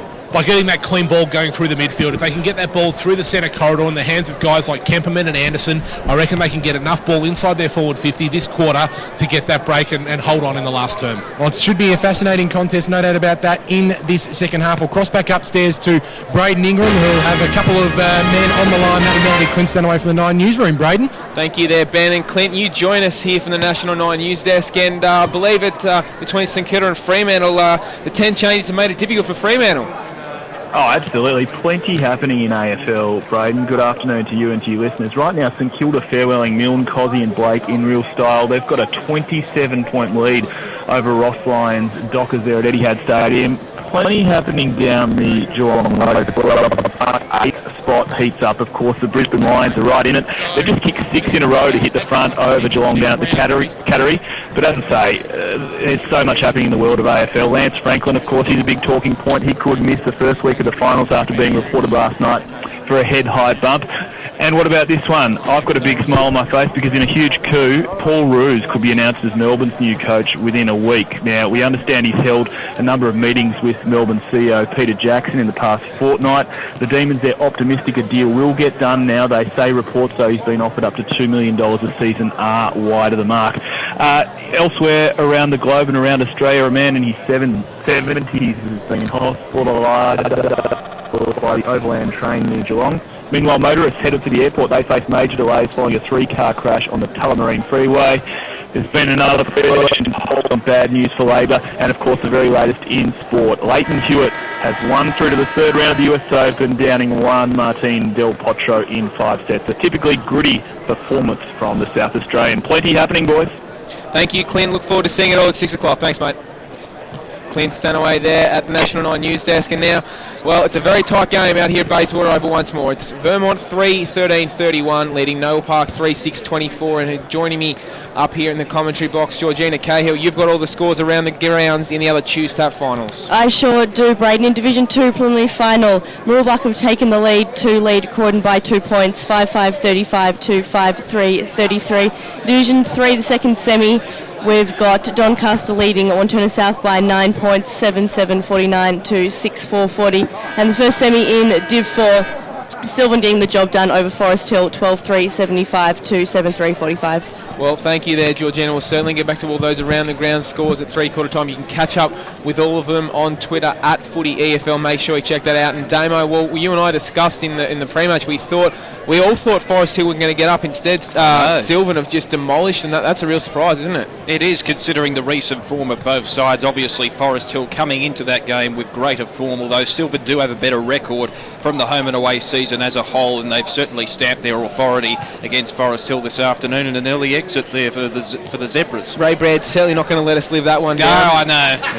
It's a shocker, isn't it? He's going to go on about it on the BGC Bayswater Post Match show. No doubt he certainly will. And just the other two games, as Georgina mentioned, they're really tight. Or call us on 9839 3333. That's 9839 3333. We'll have you off the sidelines in no time. Station sponsor. Radio Eastern 98.1, Barry Cott's back here in the studio. Just a quick AFL score update. The game between St Kilda and Fremantle at Etihad Stadium is the 15-minute mark of the third quarter, and St Kilda 11 leading Fremantle 5-4-34. It's half-time at St Kilda with St Kilda down at Geelong. Between Geelong and Brisbane at half-time, it's Brisbane in front. Brisbane 9-5. Geelong 7-11-53 at half-time. And more AFL score updates a little bit later on, right here on EFL Gameday. Good news, boys. It's 20% off to travel on Eastlink on weekends and public holidays with a car tax. So, with the money you'll save, you'll have enough. Enough for what, Coach? My birthday present next week. And I have my eye on some sparkly gold footy boots with some pandas on them. Get a breeze tag and use Eastlink, the quickest way to get around Melbourne's East. Arrive fresher, play better. Eastlink, it's time better spent. In sparkly boots. Program sponsor. For all the latest news and information on the Eastern Football League, make sure you check out our website, www.efl.org.au. Saturday game day continues. Let's head back and go local. Your footy. And we're back here on EFL Game Day. Vermont 3-13-31 leading Noble Park 3-6-24. It's a beautiful day and one man.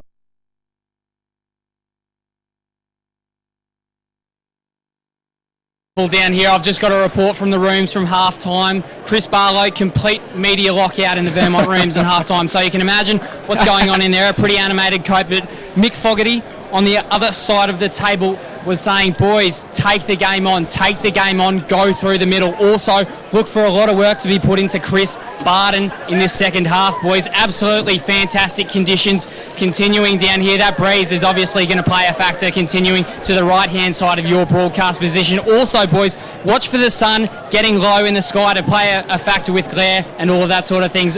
Best of luck for the second half, boys. Great work, Billy Vickers down Boundary side. Thanks to Akira Urgent Care. Watch that sun on you as well, Billy, because that pale skin of yours might cop a bit of a pasting. Peter Baird. Yeah, fantastic insight then from Mick Fogarty, allowing the camera into the room at half-time then as well to see what actually goes on in the inner sanctum of a footy club like that. Half-time, big final. So fantastic. They're really accommodating with his time, Mick Fogarty. Well, BWS rejoins us, and we've also got Grant Campbell, thanks to Choose Tap. BWS, Frosty's tipping a Noble Park comeback in this third quarter. How are you seeing it? Well, that's no surprise to me that Peter Baird will be picking Noble Park at all. Look, at the end of the day, I really believe Vermont should be at least 4 goals up. They should be. You're kidding yourself, Ben. What do you mean? I think Noble Park are probably 16 scoring shots to 9. Yeah, I think Noble Park are probably unlucky to be behind at half-time the way I think they've showed a bit more intent and willingness to move the ball on, take the game on than what Vermont have. I think a couple of late goals there have really got, a late goal really got Vermont back into a position where they're in front at half-time.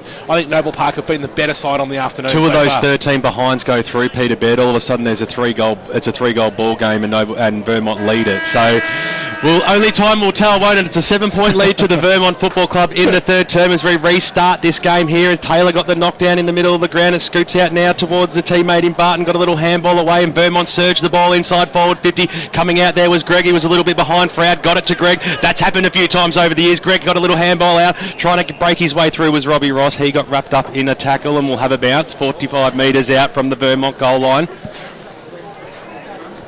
Hope you've enjoyed the broadcast so far today in the qualifying final, because it's going to be a ripper of a second half. Ross got the knockdown straight into the arms of Mullet. He threw it away. The umpire saw that one. So a great tackle there by Tim Kelly. Might have even been Harper. It was Harper.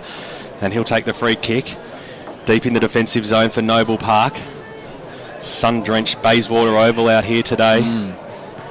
There's nowhere else to be. There's Harper now. He was indecisive, so he decided to go for the long option, kicked it out towards the wing position. Millhouse over the back, got the little knockdown, but Noble Park have the numbers at ground level, working themselves backwards to go forward. Kemperman spotted up a teammate in Harper. He dropped the football there. The umpire's going to ping it. Good tackle there by Chris Barden, who receives a free kick about 70 metres out from goal. The lead's on now from Van Noonan, screaming for it. Barden elects to go across the face of goal, because guess who's drifted down? Nathan Henley finds position A and takes the mark about 25 metres out to 30 metres out directly in front. That was a smart kick there from Chris Barden. He waited for the option to present, waited for Henley to drift into that forward line.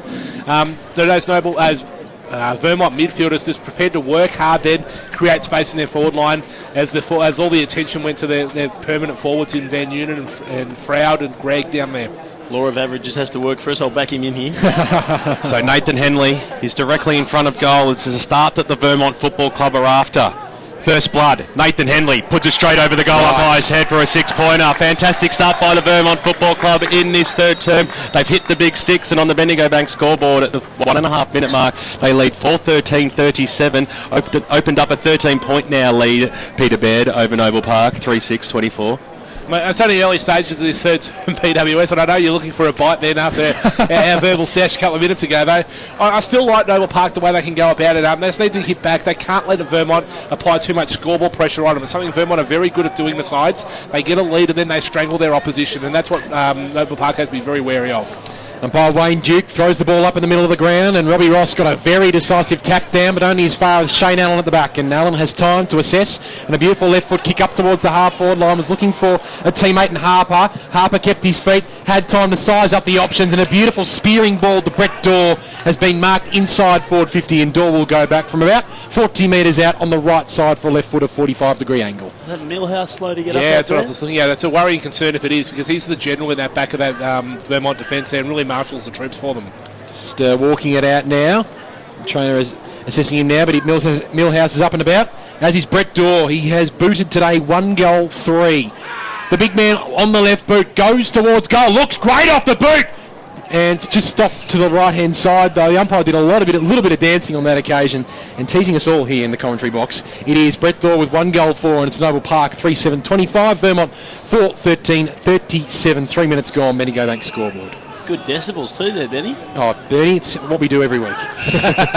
So Millhouse kicked it in, then received it back, and then sloppily kicked it up towards the wing position over the top of Allen's head. He had man to come in support for him for Noble Park. Squeezed to kick to centre half forward, but he was fouled upon after he got rid of it, so it'll be a downfield free kick to Craig Anderson across centre half forward.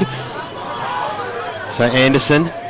Was that just for being aggressive, or did I miss? Must have been late. He copped it up. It was just too late. So it's a downfield free kick as Anderson goes inside forward 50. He was looking for Dorr. The big man was clever enough to pick it up, but he was over the boundary line and out of bounds. So we'll have a boundary throw in on the arc, 50 metres out from the Noble Park goal line at the 3.5 minute mark. They trail in this game by 13 points. Vermont lead 4-13-37. Noble Park 3-7-25. As the umpire brings the ball back into play now at the back of the pack. Henley's going to scoop on it there for Vermont, and they've got numbers out wide, and running onto this ball is Ryan Wilson. Wilson is off across half back. He gets a little hand pass over the top towards Barton. It was a little too hot. You don't want to turn it over in that area of the ground. Mullet came through, almost copped a high tackle from Anderson. He did. Umpire Jack Murphy saw that one, your boy Frosty, and Mullet will get the free kick right in the middle of the Bayswater Oval. He'll switch it towards the broadcast side. He's got a plethora of players here. One of them is Lockie Johns. He's got lots of space. He goes towards Van Noonan in the pocket, used his body really well, couldn't quite handle the mark. Bob Kemperman picks up the crumbs, gets a hand pass off the big Vergam fake. He goes inboard and finds Stewie Kemperman at half back, and Kemperman will look to relieve the Bulls. They're under a bit of pressure down in defence at the moment, the Bulls. They can't afford to let this one slip. They are down by 12 points at the moment. Ball now works it across the outer side, and Jared Plymon takes it about 80 metres out from his defensive goal. Assesses his options in the Bayswater Oval sun. He goes inboard and finds Keeley at the edge of the centre square. Keeley now has got a free player on the outer side. It's Trent Robertson, and the big man can go. He was held up nicely, though, by Ashford, who marks on mark there, and he goes nasty over the top here to Robertson, taken here by Kelly. Now he's got a lot of space. In fact, it's McConnell. McConnell spears it inside 50. Angelopoulos at the back, in front, no mark taken, comes to Harper. There's a free player almost in the goal square. Anderson, a captain's goal needed by the skipper here. Which way will it bounce? Not accommodatingly here for the Bulls. Johns picks it up at half back for the Eagles. He goes out towards the half back flank. Henley and Allen go at it. Big thump behind from Allen. He looks to the boundary line. McConnell keeps it in. Probably should have taken it over because it's given Taylor an opportunity. His hand pass was a little too hot for Davidson. Harper goes back to man inside forward 50. Johns couldn't take it. Scalesgo picks up the crumbs towards goal. It's off to the right hand side. The Noble Park faithful went up, then went down, and Noble Park go on to 3-8-26. Vermont 4-13-37. 6 minutes gone. Bendigo Bank scoreboard. Just some scrappy play from both teams. Players that were out, not meeting the ball. Shane Allen's selfless lead was fantastic out here to draw some space, and you see Vermont now on the rebound.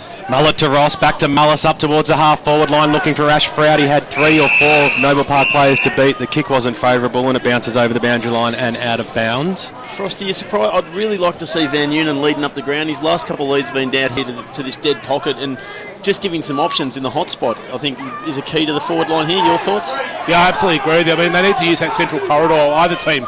You can't get forced wide on Bayswater Oval. You get lost in the deep pockets. Mullet took it from the stoppage, kicked it inside forward 50, but now Noble Park are on the rebound as Great drop punt. It looks a little left off the boot, and it goes through for a minus score to Ashford. His first score for the day. It's a behind, and Vermont 4-14-38 to Noble Park 4-8-32. 8 minutes gone. Bendigo Bank scoreboard. Grant Campbell with some stats that matter thanks to Choose Tap. Inside 50s, 5 apiece this quarter. Kicks 18-14 in favour of Noble Park.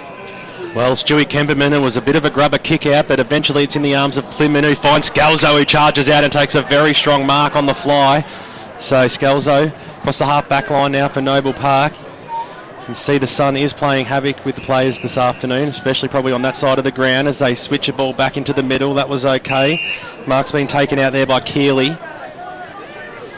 So they're still in their defensive arc, Noble Park, just working things out as the kick goes out wide, and now they might have some numbers moving along the wing. The little handball over the top. It was a free kick to Bob Kemperman. The umpire said there was no advantage. In fact, he gave it downfield, so Shane Allen will be the recipient.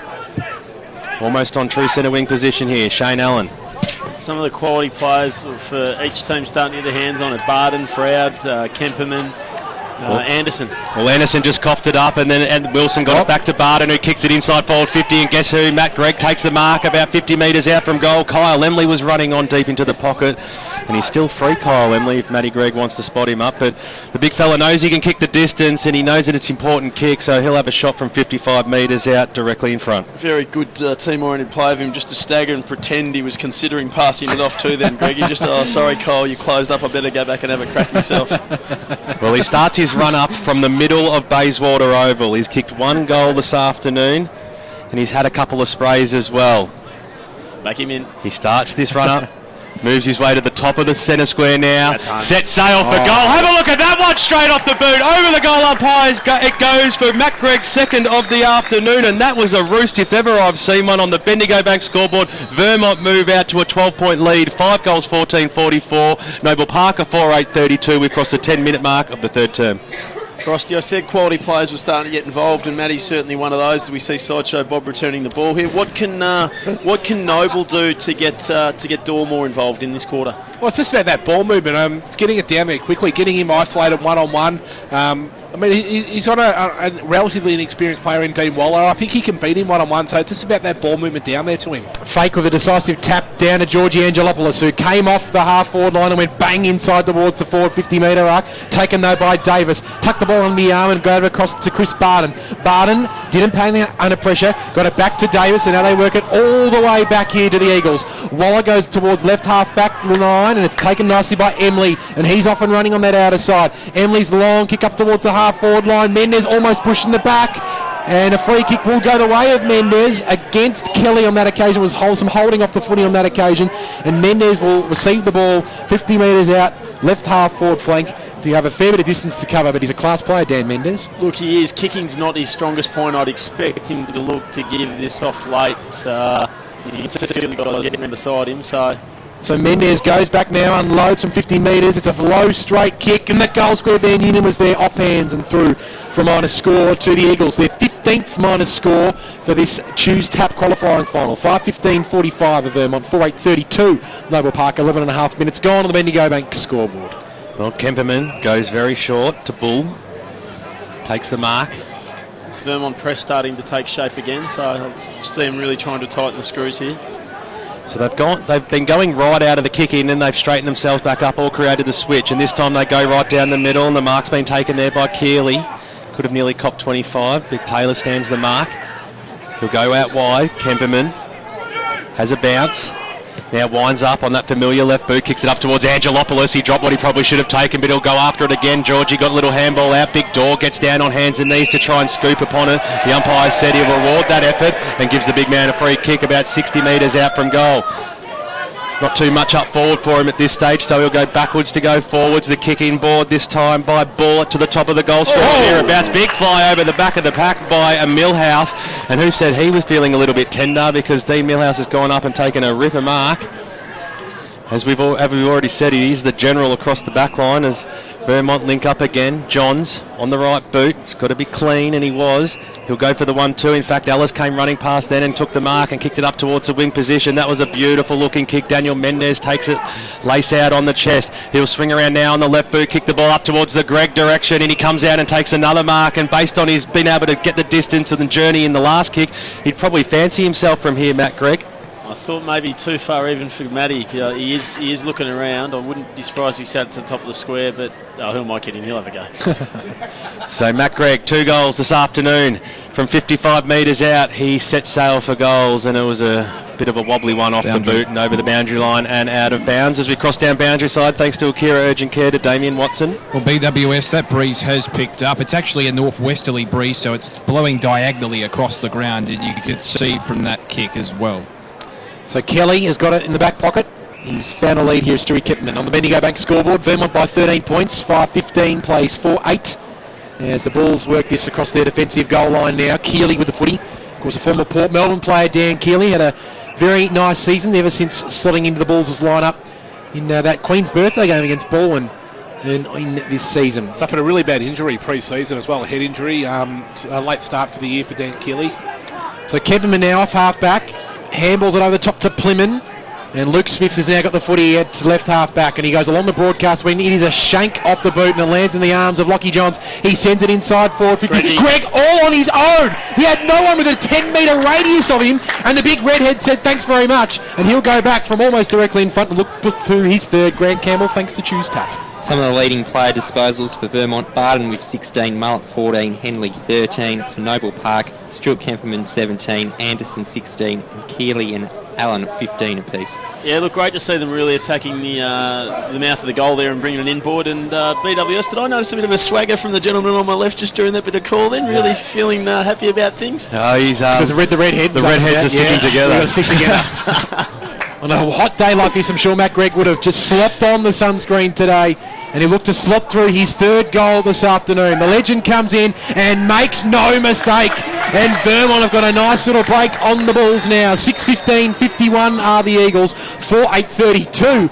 The Bulls. It's a 19-point ball game here at Bayswater Oval. 15 minutes gone, Bendigo Bank scoreboard. It shows, Bernie, then the importance of that last kick coming out of defence, how it has to hit your target, because if it doesn't and you turn it over, the ball's going to go straight back, and because you're trying to rebound out with numbers, you're just going to leave the forwards one out and all alone, and that's what happens when you turn the ball over. Yeah, and it's a real danger, and that's modern footy, as we all know, but to be able to, the young fella that turned it over there, to be able to get it, move it quickly, hit it straight to a hot spot, that's the way you want to make opposition pay, and they did that then. Back in the middle of Bayswater Oval, the umpire restarts this game again. We'll give that one to Mann. It went straight into the arms of Mullet. He got a little handball out wide. It needs to bounce favourably for Wilson. It did. Snap around the body by Henley this time up towards the half-forward line. Ash Froud comes out and takes a mark on the chest. 75 metres out. Screaming for it was Taylor about 40 metres out. Instead, Froud goes over his head. He sets sail for holes. He goes all the way to the top of the goal square. Van Unit drop, but he could have taken. Clever, but not clever enough as he kicked it over his head for one behind. So a hot footy only 5 metres out from the Vermont goal line sees them on the Bendigo Bank scoreboard push forward and lead it now by 20 points, 6-16, 4-8-32. Grant Campbell, some stats that matter thanks to Choose Tap. Inside 50s is caught at 10-6 to Vermont. It was 5 apiece, so Vermont with a charge with 5 of the last 6. Have you got a free kick, Grant Campbell, for Choose Tap? Well, it's 5 apiece this quarter, but for the match it's actually 21-11 in favour of Vermont. Not happy about that, Frosty? I think the umpires have done a pretty fair job, particularly my man Jack Murphy. Yeah, he's doing a nice job, his young Jack, as the Bulls bring it along the half-back line. Robertson marked it just inside the boundary line. He's short, chipped forward, marked by Keeley, but the Bulls haven't got a lot of free play in this term. It's all very stop-start at the moment, relying on their skills to get them out of danger. Here's Tim Kelly, defensive arc, 50 metres out from goal on the left-hand side of the ground here, broadcast side. He goes inboard to Tim Harper, almost got a 25-metre penalty for a push in the back against Simon Taylor. Wayne Duke just saying watch it. In fact, he is getting advanced 25 metres here, Tim Harper, so that'll bring him to the centre wing position here as players surge inside Noble Park's forward 50 now. Harper goes short. It's a good kick as well. Mark taken by Kelly. Spears it inside 450. Mann on a long lead, and he takes the mark 45 metres out from goal. Maybe just beyond him. He will unload now from 55 metres. Luke Mann, a long kick towards goal. Dawes in position A. It might go over everyone's heads, and Vermont will be happy to rush that through for a minus score. Noble Park 4-9-33. Vermont 6-16-52. We've played nearly 18 minutes here on the Bendigo Bank screen. No behind, sorry. That's will be a free kick going the way of the Eagles. They still hold a 20-point lead. 6-16 plays 4-8, and we've played 18 minutes here on the Bendigo Bank scoreboard. Just a late push, not a lot in it, but it was paid. So Waller moved the ball on, eventually ends in the arms of Mullet, who kicks it out to the far side of Bayswater Oval, and it's a bouncing football. He'll be the first to meet that. At that time it was David Barton on the left boot, kicks it up towards the half-forward line. Once again the ball scoots towards the boundary line. Greggy came out to meet it, but he was rushed over. And we'll have a boundary throw-in about 50 metres out from the Vermont goal line. 18.5 minutes gone in the third term. It's a 20-point lead to Vermont. We hope you're enjoying the broadcast today.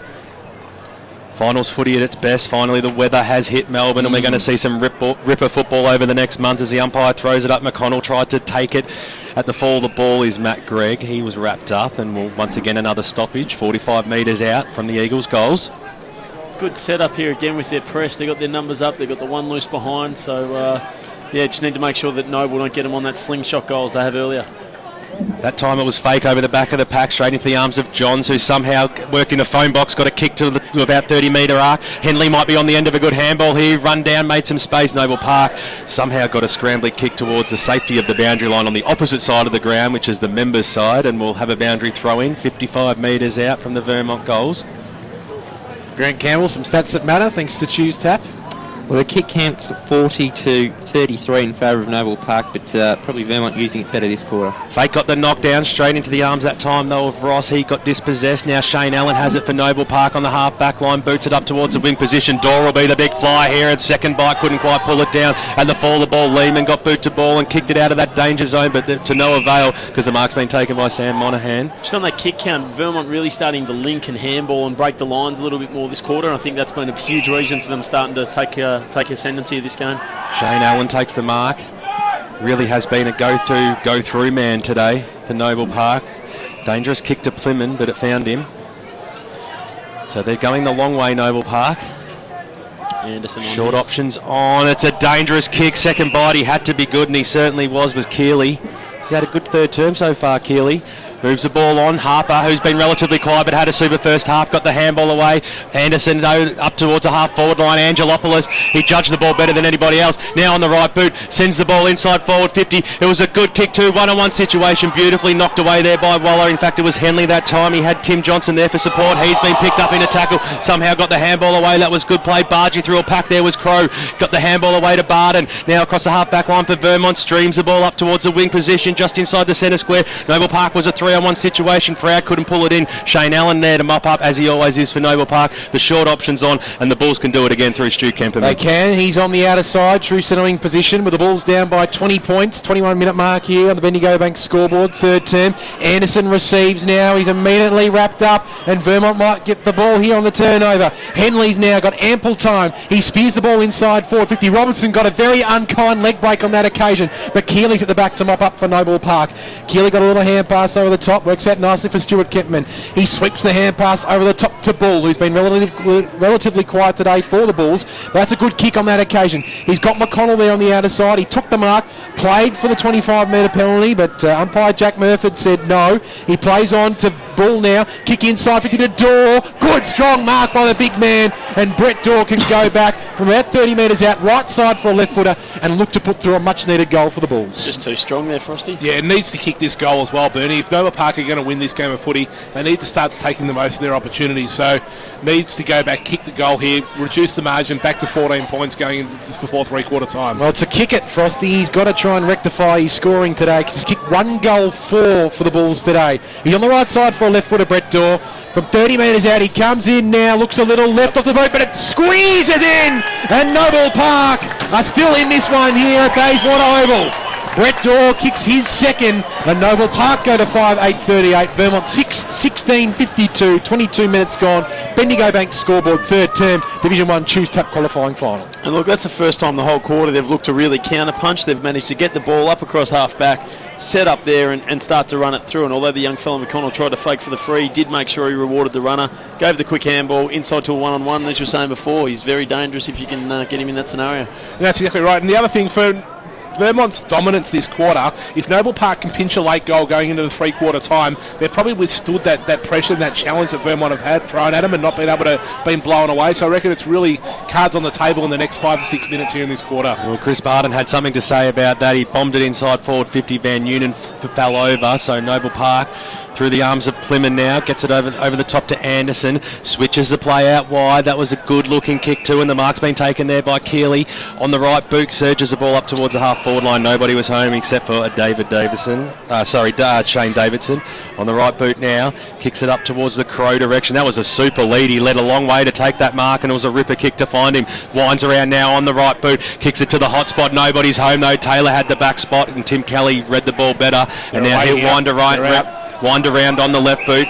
Mark being taken there by McConnell, switches the ball back into the middle to Shane Allen. He's had a lot of the football, really putting his hand up for player of the day. In the middle of the ground now, he goes towards the Harper direction. In fact, it was Sam Monaghan, got an unfavourable bounce, but Jared Plymouth charged through, kicked the ball inside forward 50. Angelopoulos didn't have the back spot, but he might be the first one to meet it. Waller got the handball away, put his teammate under a lot of pressure. They scooted the ball out there. Angelopoulos goes in very, very hard, and a free kick has been paid to Angelopoulos. Amazing stuff here. So going after it was Andrew Ellis, but might even be a free kick to Scalzo. Yeah, I think it is to Scalzo, yeah. What do you think of that one, Benny? It looked like two guys having a go at the ball. It was massive. Yeah, It wasn't a free kick. No, it was two guys going at the ball, but Scalzo probably just put his head a little bit lower in the end. It was like two trains heading straight at each other on the same line. Well, there certainly was some confusion as the umpire blew his whistle on which way it was going to go, because it looked like a pretty even contest. But Scalzo, he wants to give the ball away here. He sets sail for go. Stewie Kemperman, he loves this position. Straight over the goal umpire's head, and watch Noble Park get right back into this game. Game on out here at Bayswater Oval. 25 minutes gone in the third quarter of the qualifying final, and it is only an 8-point margin. Vermont have that lead. They are 6-16-52. Noble Park, they're coming 6-8-44. But if you're coaching Noble Park now into a three-quarter time huddle here, what do you say to them? You probably withstood everything Vermont could throw at you there for the first 20 minutes of the quarter. You've pinched two late goals. You're a goal down at three-quarter time. You'd probably be fairly confident going into that final term. Absolutely. I mean, you might make mention they haven't taken their opportunities, and it's our turn to go. And I'm sure Foggers will be passing that message on to his troops, who are really starting to run the ball and break the lines. And you got the Andersons and the Kempermans sort of lowering their eyes and slowing it up. Let's cross down boundary side thanks to Akira Urgent Care. Damo. Rotations for the third term. Vermont 22, Noble Park 13. So perhaps fatigue creeping into the Eagles. Well, Anderson's won himself a free kick. He got a hand pass off to Stewie Kepman. He goes inside forward 50. Nice use of the body though by Dean Waller on that occasion. Took a mark against Dorr, and Waller goes out wide looking for Davis, pushing the back surely against Shane Allen on that occasion. And Vermont will take the advantage here in the broadcast wing. Davidson takes a couple of bounces. Eagle will look to thump this one inside forward 50. Taylor's in the back of his pack, so he's Froud. Used his body really well, Ash Froud, on that occasion. Positioned himself well. Took the mark 30 metres out from goal. Great run from young Davidson. Just obviously his youth there probably cost him a little bit. If someone gives you a shove as you kick it, son, you take the dive and hope for the downfield. Well, Ash Froud, as you heard the sign in the background there, will look to put the Eagles further in front here by 14 points. The margin currently stands at 8. 52 plays 44. Ash Froud, for his first of the Choose Tap final today, comes in. Yep. Looks good off the boot, and he kicks it. And a good celebration from the Eagles as well. They get around him. That's what they wanted just before the three-quarter time siren. And here at Bayswater Oval, in the Division 1 Choose Tap qualifying final, it is Vermont 7-16-58 leading Noble Park 6-8-44. That was a 26-minute quarter. And nice work there from Ash Froud on the siren. He's got 1, 2 to Van Noonan, 3 to Greg, 1 to Henley and Froud. And for Noble Park, 2 to Dorr and Mann, and 1 to Stewie Kempman and Sam Monaghan. Bit of feeling creeping into the game then as well. Some words changed between the two huddles as they cross path then. And no surprise there, the one in amongst it from the Noble Park perspective with Georgie Angelopoulos in amongst the Vermont huddle, giving a bit of lip. One of the great annoying people of First Division football, but you'd love to play with him. He would love this situation with George Angelopoulos, and we're loving this game here at Bayswater Oval. It's the Eagles by 14 points here on EFL Game Day. We'll come back with all the around the ground scores and some more analysis right after this here on EFL Game Day. It can be difficult booking an appointment with your GP when you need medical care urgently. But at Akira Urgent Care, Australia's first walk-in medical and emergency clinic, you don't need an appointment and you don't have to wait. Walk in at 157 Scoresby Road, Baronia, or call us on 9839 3333. That's 9839 3333. Akira Urgent Care will have you off the sidelines in no time. Station sponsor. For all things EFL, The Huddle. Good evening, Eastern Football League lovers. One of the punishments is you've got to get spray tan the Friday night before a game. Oh, nice. Wash all the jumpers. And of course, he is Glenn Archer, and welcome to the program tonight. G'day, Glenn. G'day, guys. How you going? If it was up to Dino, he's winning the league DNF, our DNF. How much longer we've got to see Stewie Wine going around in the Eastern Football League?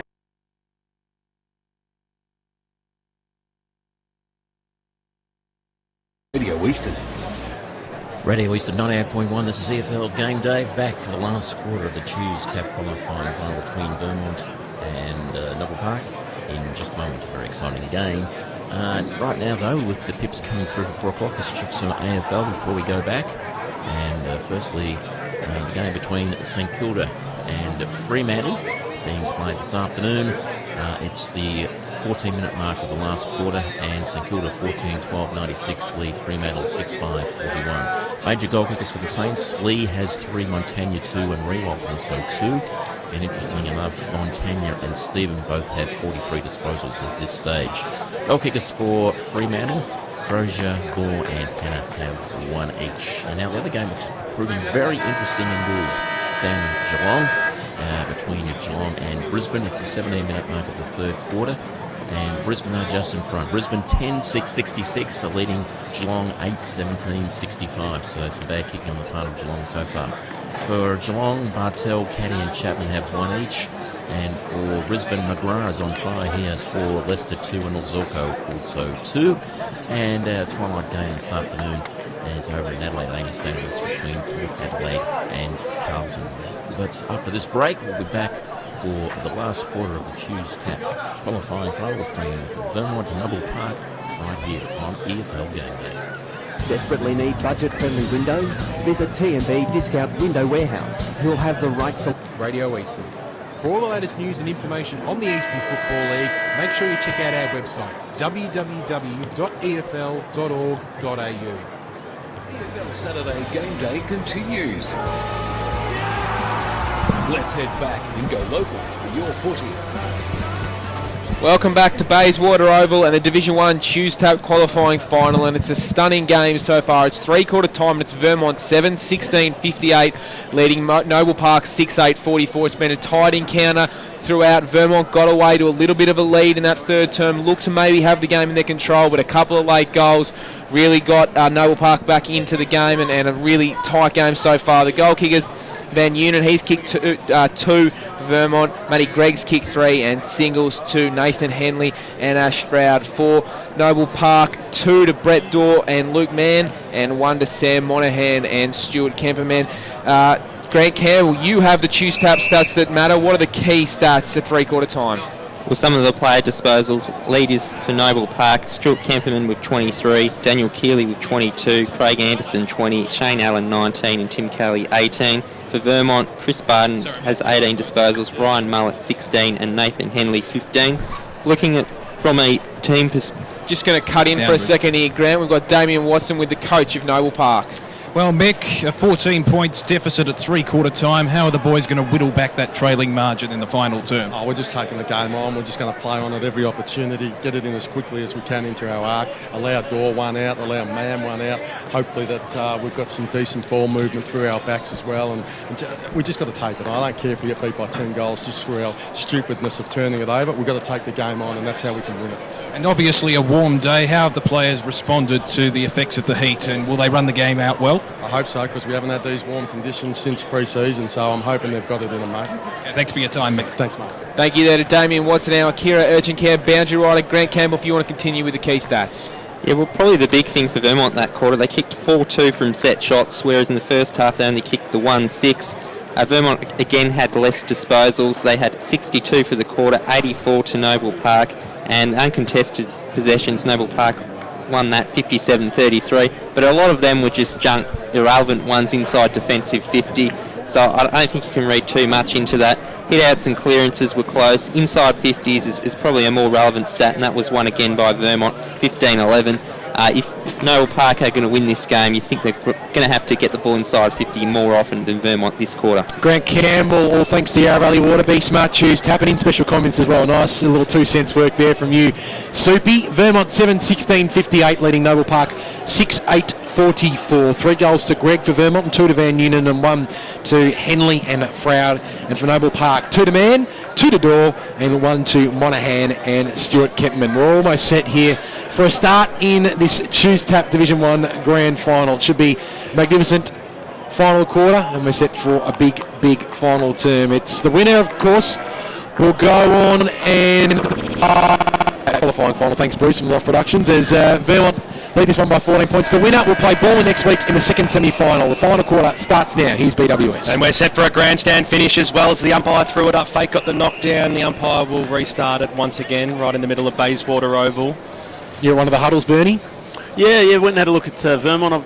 Pretty emotive. Spoke about the defensive pressure, so pretty standard stuff. Be interesting to see how they go. Thought he was actually quite cool, calm and collective out there. But Schneider snapped it around the body, kicked it up towards the centre half forward area, getting in the good front spot. Good mark taken by Tim Kelly. Apparently was touched off the boot, so the umpire didn't pay the mark. So we'll have a ball up just inside the centre square. It's on the half forward line for the Vermont Football Club.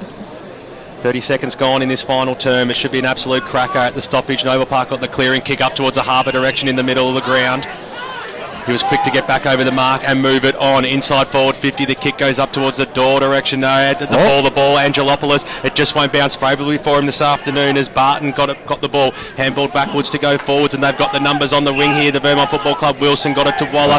In turn, got the handball away, and Nathan Henley's all by himself across the half forward line. The ball sits for him now. He'll wind around on the left boot. He was under a bit of pressure here. The ball might stay in the end. Van Noonan comes out and takes the mark, but it was over the boundary line and out of bounds on the full, and he went pretty nastily into that fence as well. He's got to be careful going for those ones. He's in a bit of trouble there, Justin Van Noonan, so we'll keep a close eye on him as Stewie Kemperman for Noble Park will run it out of the back line. Handball over the top to the skipper, Anderson, and this is where they do their best footy through the middle of the ground, and Jared Plymouth takes the mark. Gets a little handball out wide. That was good. Stewie Kemperman now on the left boot up towards the half forward line. Angelopoulos is out in front, couldn't quite hold the mark. Coming in for Vermont now is Waller on the right boot, squeezed to kick out. He tried to be too cute and certainly wasn't that, as was quickly chopped off there by Bull. Got the handball away. They're away now. Angelopoulos has it 45 metres out for a goal, and he set sail for them, but he pushed it always to the left hand side, and it scrapes through for one behind. So Noble Park get the first score of the final term, and on the Bendigo Bank scoreboard they move to 6 goals 9 45. Vermont 7-16 58. And look, Cobo would be really disappointed. Nathan Henley needed to straighten up. Macrig had a 3 or 4 metre lead. Just sit it in front of him and give him a chance. So disappointing. Waller kicks out wide and finds Mullet at the right half back flank, and the Vermont skipper with a beautiful right foot out wide to Chris Barton, who marks true centre wing on that outer side. He brings it inboard to Davis, and young Mac Davis takes the mark now. Edge of the centre square for the Eagles. They lead this one by 13 points. Davis spears it out wide. It was very, very hot footy, but Robbie Ross was up to it on that occasion. He quickly got a hand pass off to Davis. He gets it off to Lockie Johnson. It's all by hand. That was a poor hand pass, so it's turned over. Harper got a little hand pass over the top to Keeley. Keeley goes looking up toward the Allen direction, thumped away from him. In fact, the Bulls will look to work it out through Scalzo. It was Cosson on that occasion. He paddled it beautifully to Scalzo.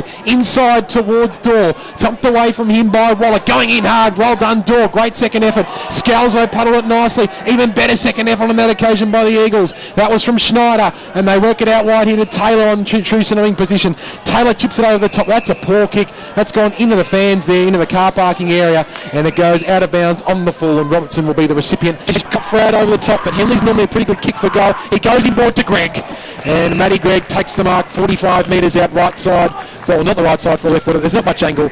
You'd think he'd have a big chance kicking this one for number 4. Frosty, that's the experience there. You saw Van Noonan again leading to that dead pocket where he nearly killed himself a minute ago. Greggy feigns that way and then comes straight down the middle, and good to see Henley making that right decision and making amends to the one he didn't give earlier. That's why he's kicked over 700 goals. Peter Baird, special comments this afternoon here on EFL Game Day. Matt Gregg, about 45 metres out from goal, 45-degree angle. He's booted 3 this afternoon.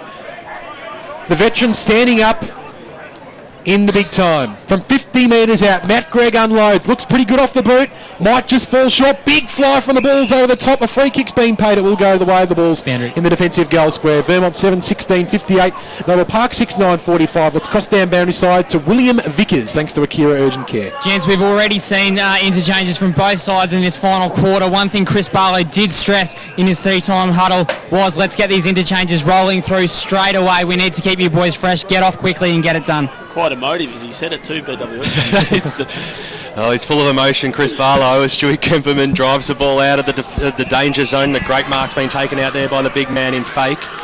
They've stopped the loose behind Noble. They really need to start taking things on now, being about 2 or 3 goals down. So got an even spread of numbers all across the board. Fake got it to Ball, back to Fake. His kick was smothered. Embley will see it over the boundary line and out of bounds.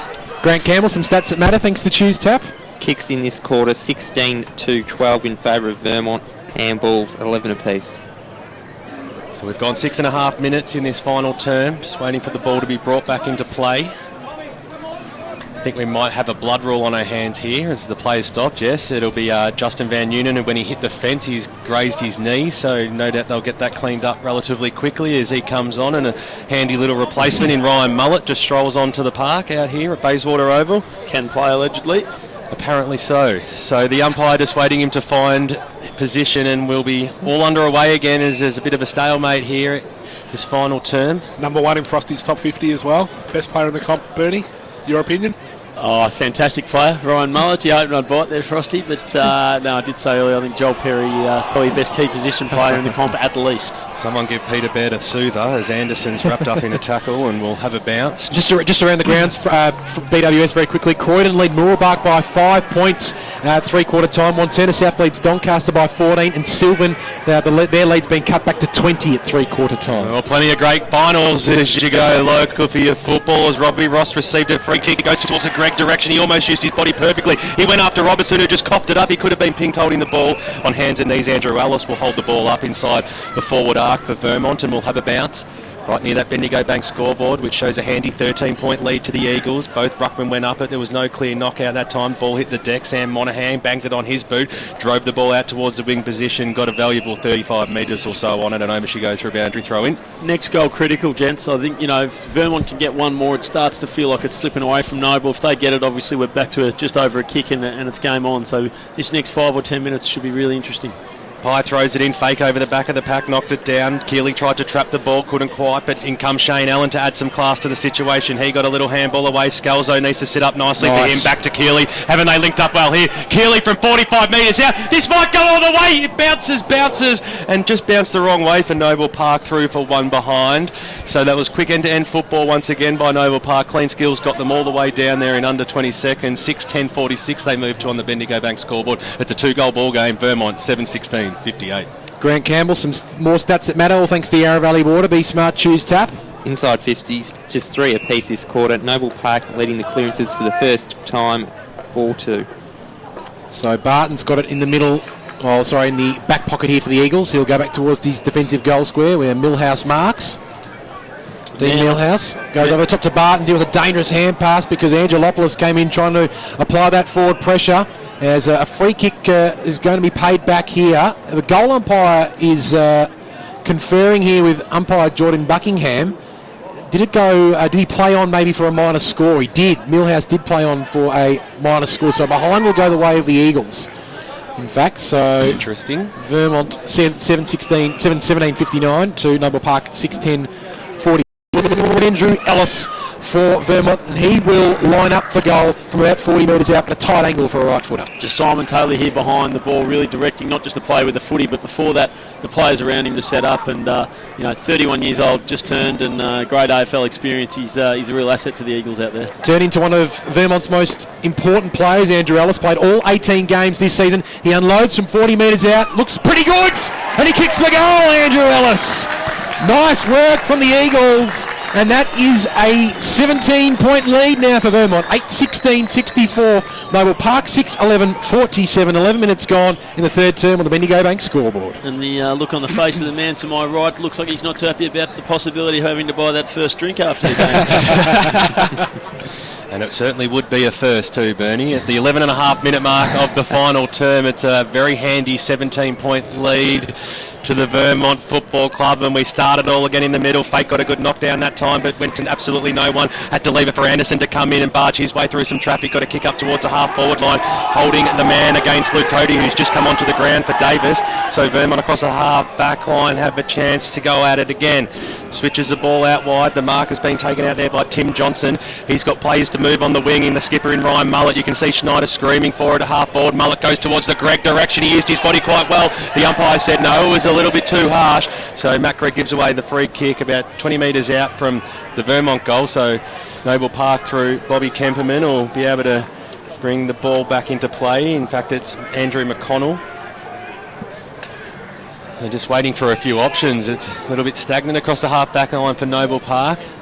Elects to go for the long one now. Far side of the ground out there, looking for Dorr, who's moved a long way up. Jared Clemens there, and Ryan Mullett sees it over the boundary line and out of bounds. I was just chatting to Wayne Brasher off air, Bernie, beforehand, and we were saying if Bourne were watching this game today, is there anything that would scare the Tigers about anything they've seen today from Vermont Noble Park? Look, I hate to say, but I don't think so. It's been a little bit scrappy. I think Bourne would be comfortable watching this. It's been hot, and both teams have run fairly hard, so they'd be happy that they've got the week's break on them. But look, I think watching this that they'd be pretty confident. Having said that, whether either team who does get through takes a different approach next week, I don't know. I mean, just seeing that forward line, then Van Unen and Greg Froud all run at the same footy, I thought it's not a bad situation to be in. But they haven't really sparked it a lot. Greggy's obviously kicked a few, but I think Bourne would still be pretty comfortable in their own skin. Well, there's been a free kick paid to Noble Park across the half-back line. Bull on the left boot. Once again, he scrambles a kick out towards the wing position, getting down low. Dorr got a little handball away to Anderson.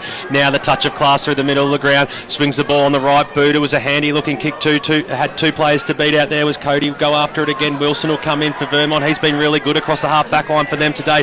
Gets the handball out, and now they'll use the wing side of the members. Stan Davis got the old 1-2. Now the kick will go up towards the Nathan Henley direction, but getting in front, Andrew McConnell took a good mark. Handballed it on. Might actually get it back here. Incoming for support is Smith on the left boot. Squeezes a kick towards the Harper direction, and he takes the mark about 55 metres out from goal. Tim Kelly decides to get amongst it. Comes down from the half-back line. He has a shot on goal. He sets sail to the top of the goal square. It goes and goes and goes. It was touched through for one behind. Thought it might have even hit the behind post, but by said it has gone through for a minor score. So on the Bendigo Bank scoreboard at the 14.5-minute mark, it is Vermont leading this one 8-16-64. Noble Park 6-12-48.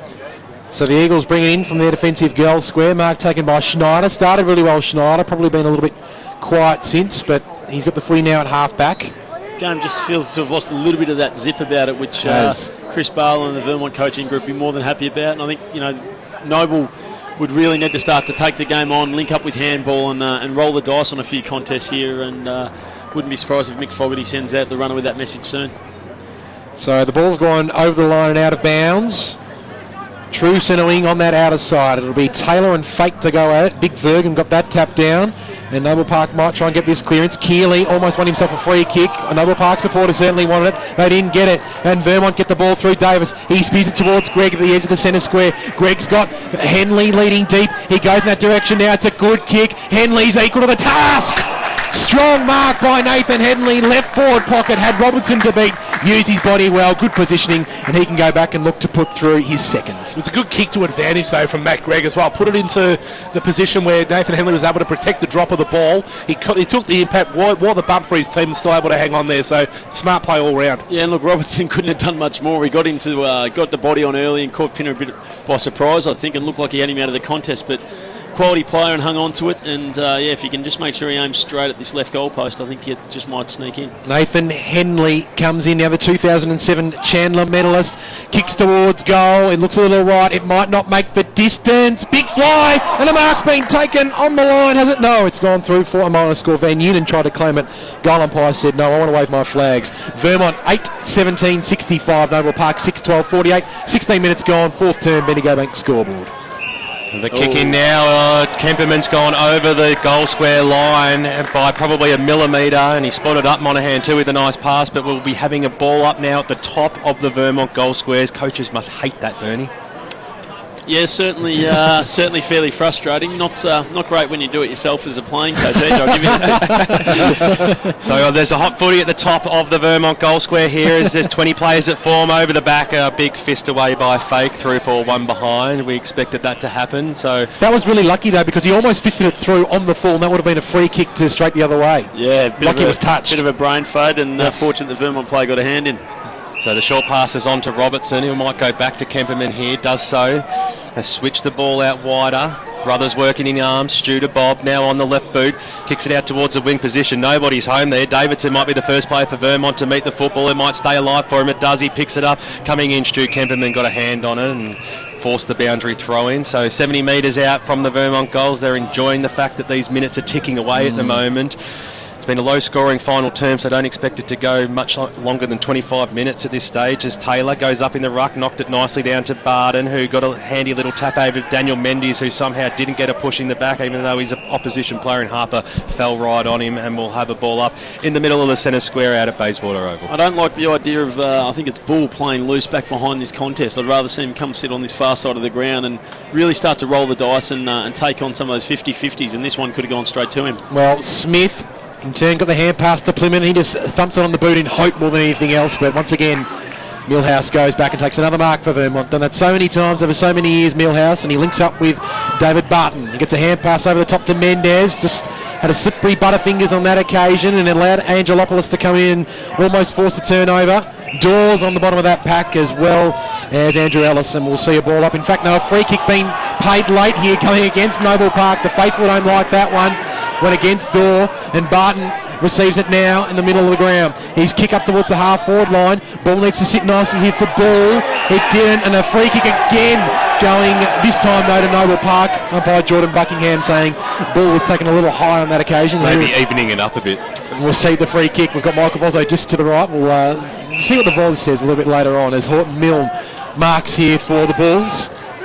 Really need to take the game on here. Can't be this stagnant. Need to try and run and move the ball link by hand. Horton Milne towards Daw. He's a very good contestant mark, Brett Daw. He's got to move this on quickly, but there's no one presenting for him at all. So he kicks up towards the half-forward line. Good strong mark by McConnell though, going back with courage, and he takes the mark for the Bulls directly in front. About 40 metres out from goal. Great contest. Really needs to hit this through and get it back to within 2 goals if this game's going to stay alive for much longer. So Andrew McConnell played 15 games. This is his 16th for the Bulls this year. He's booted 9 goals so far. Been playing predominantly down back today, but he's gone forward here for an opportunity to give the Bulls some hope. He goes towards goal. Looks very nice off the boot.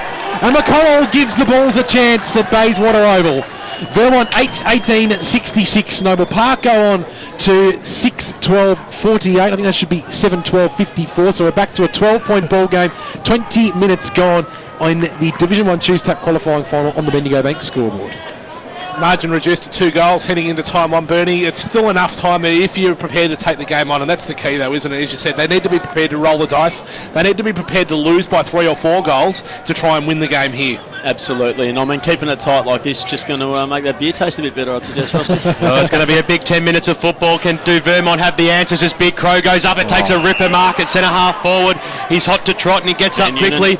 Van Union's on the lead. That is a beautiful looking kick. If it has the legs, it doesn't, and it's nicely chopped off there by Millhouse. Gets it away on the left boot, and now Noble Park have a little bit of run. Swinging around on the left boot is McConnell. Kick up towards the Georgie Angelopoulos direction. Knocked away from him that time. Nicely done by David Barton, and the ball still actually stays alive. I thought it had gone over the boundary line and out of bounds. Shane Allen's in there, and eventually the umpire will come in and bounce it.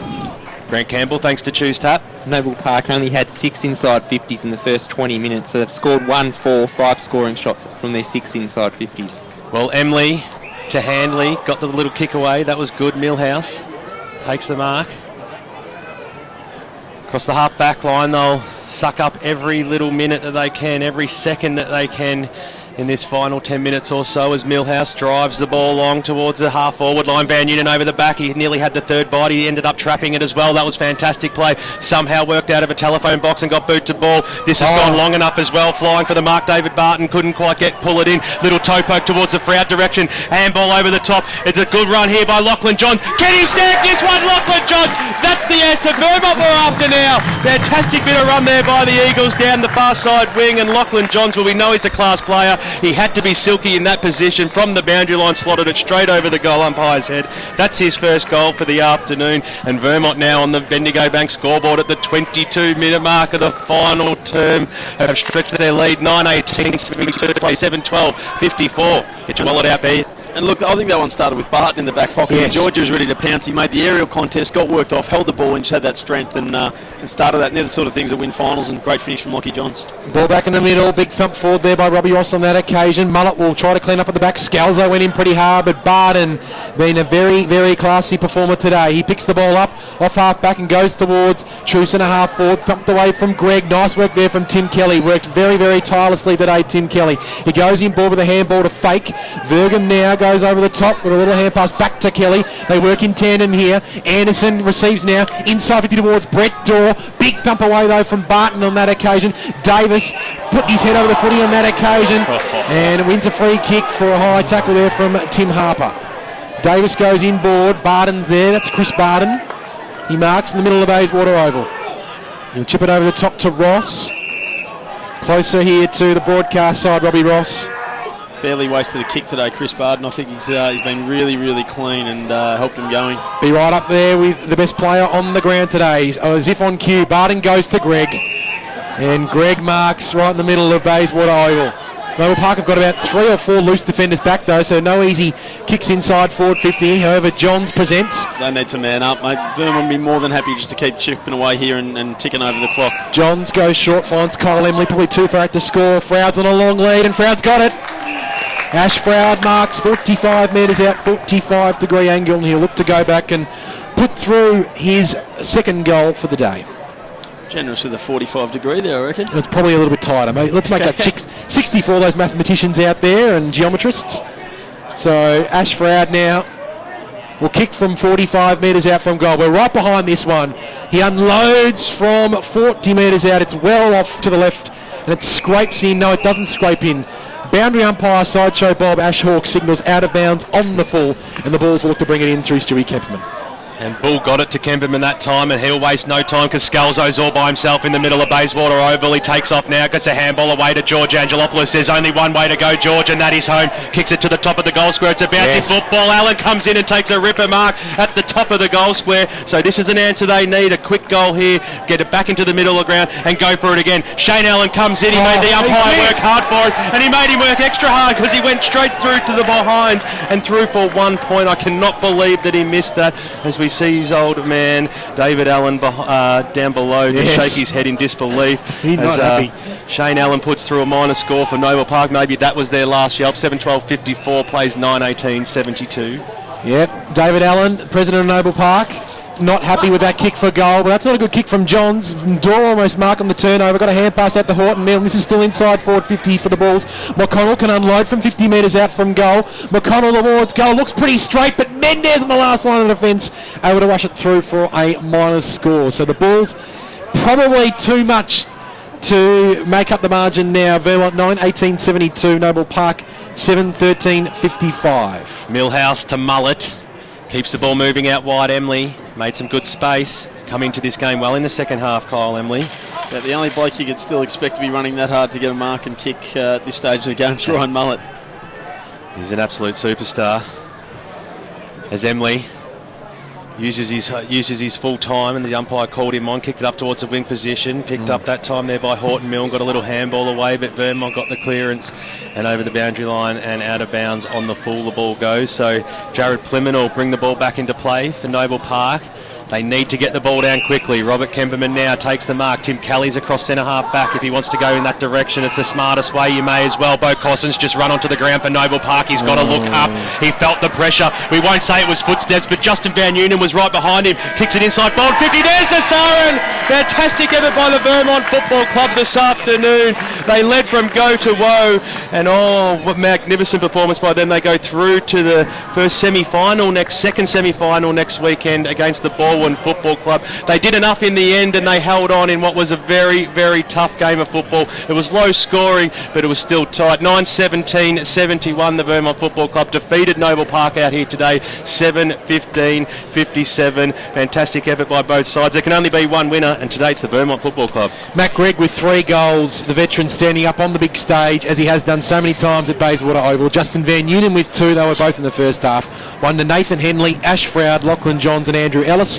For Noble Park, Mann booted 2, Dorr booted 2, and 1 to McConnell, Stuart Kemperman and Sam Monaghan. You just got the feeling, Bernie, in that second half that Vermont just weren't going to let Noble Park back into the game. Whenever Noble Park had an answer, questioned Noble Park, they always seem to have an answer, the Eagles. Yeah, they did, just as Frosty gives the love puppy eyes as Jack and the boys walk off.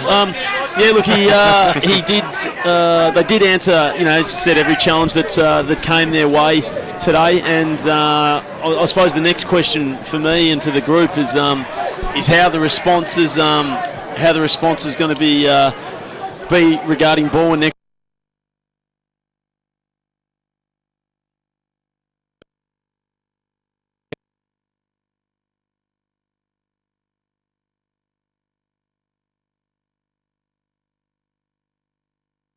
Goals to Justin Van Neunen leading the way for the Eagles, and 2 to Mann and 2 to Brett Dorr. Let's cross down boundary side thanks to Akira Urgent Care, and we've got Billy Vickers with Ryan Mullis. That's right, boys. I'm with the victorious captain of the Vermont Eagles, Ryan Mullet. Ryan, you've got to be happy with that performance today, getting through a tough side like the Noble Park Bulls. There's a lot of relief there because it was a pretty hard battle.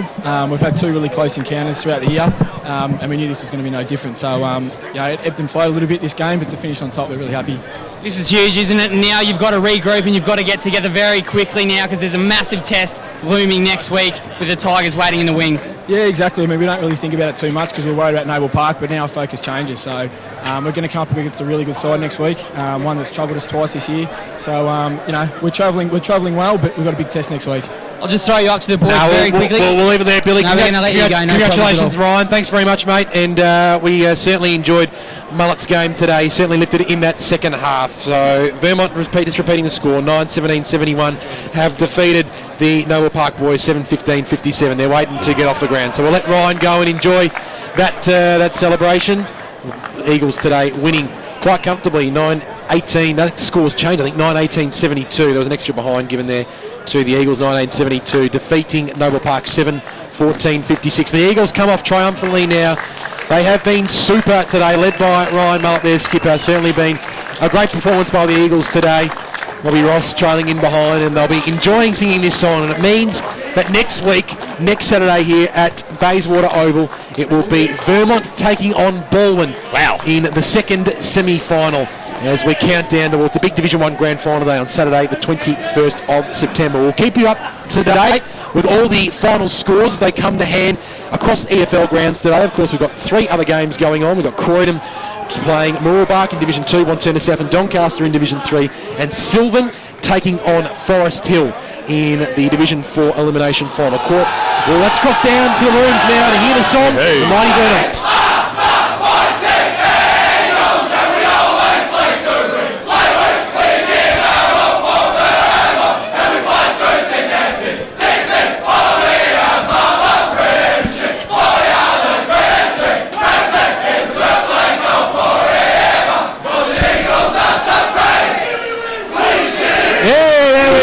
Absolutely, magnificent work from the Vermont Football Club. 9-18-72 defeating Noble Park 7-14-56, led by Matty Gregg with 3 goals and Van Neunen with 2. But they face a pretty big challenge next week, Bernie, because they come up against the minor Bwood, who would have enjoyed sitting back and watching these 2 teams go about their business today.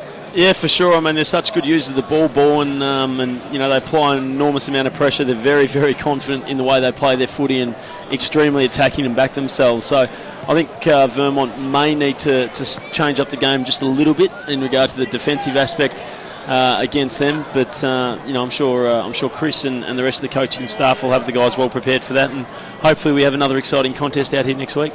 It certainly will be a fantastic contest, but Baldwin will come to play. What about Noble Park, Frosty? We know we you certainly favoured them to come back in that second half, but just didn't seem to have the answers at the time. They probably lacked a little bit of, well, both teams lacked a little bit of accuracy nonetheless, but maybe just a couple of players didn't go their way. Georgie Angelopoulos pretty quiet today. Craig Anderson, good, but probably we've seen him play better. A couple of players probably just needed to stand up. A bit like my pistachios I've been nibbling on here all afternoon. They went into their shell a little bit in the third quarter when the game was there. You've been working on that one, haven't you? But yeah, they didn't seem to be prepared to take that game on in the first half of the third term, where Vermont were able to open up that 3-goal lead, which was the difference at the end of the game. I mean, they've gone down by 16 points. They weren't blown away. I don't think there's a lot between these two teams. Going forward, I think they just need to be prepared to run, carry, link up, move the ball down the centre of the corridor. When they do that, they look like a very good football team. When they don't, I think they become a bit predictable. They get the ball into the hands of Stewie Kemperman. They know they're going to do that. They always look for Anderson in the middle. If you were playing against Noble Park, at times they can be very predictable like that in the way they're going to do it. So they need to be able to move the ball quickly, so you can't just get your structures right and fall into place, because you are able to shut them down like Vermont did at times today. Just repeating the score here, if you're just tuning in, we have got a final score here, 9-18-72 Vermont defeat.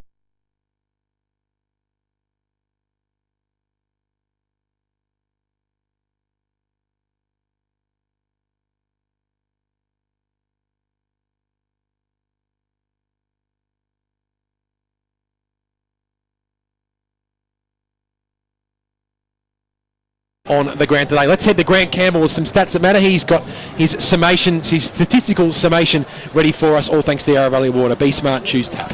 Some of the key categories that Vermont won that helped them get over the line. The hitouts, they won 36-23. The clearances, 37-24. Centre clearances, they were dominant, 14-5. Contested ball, they won 119-101. Inside 50s, they won every quarter and overall 59-41.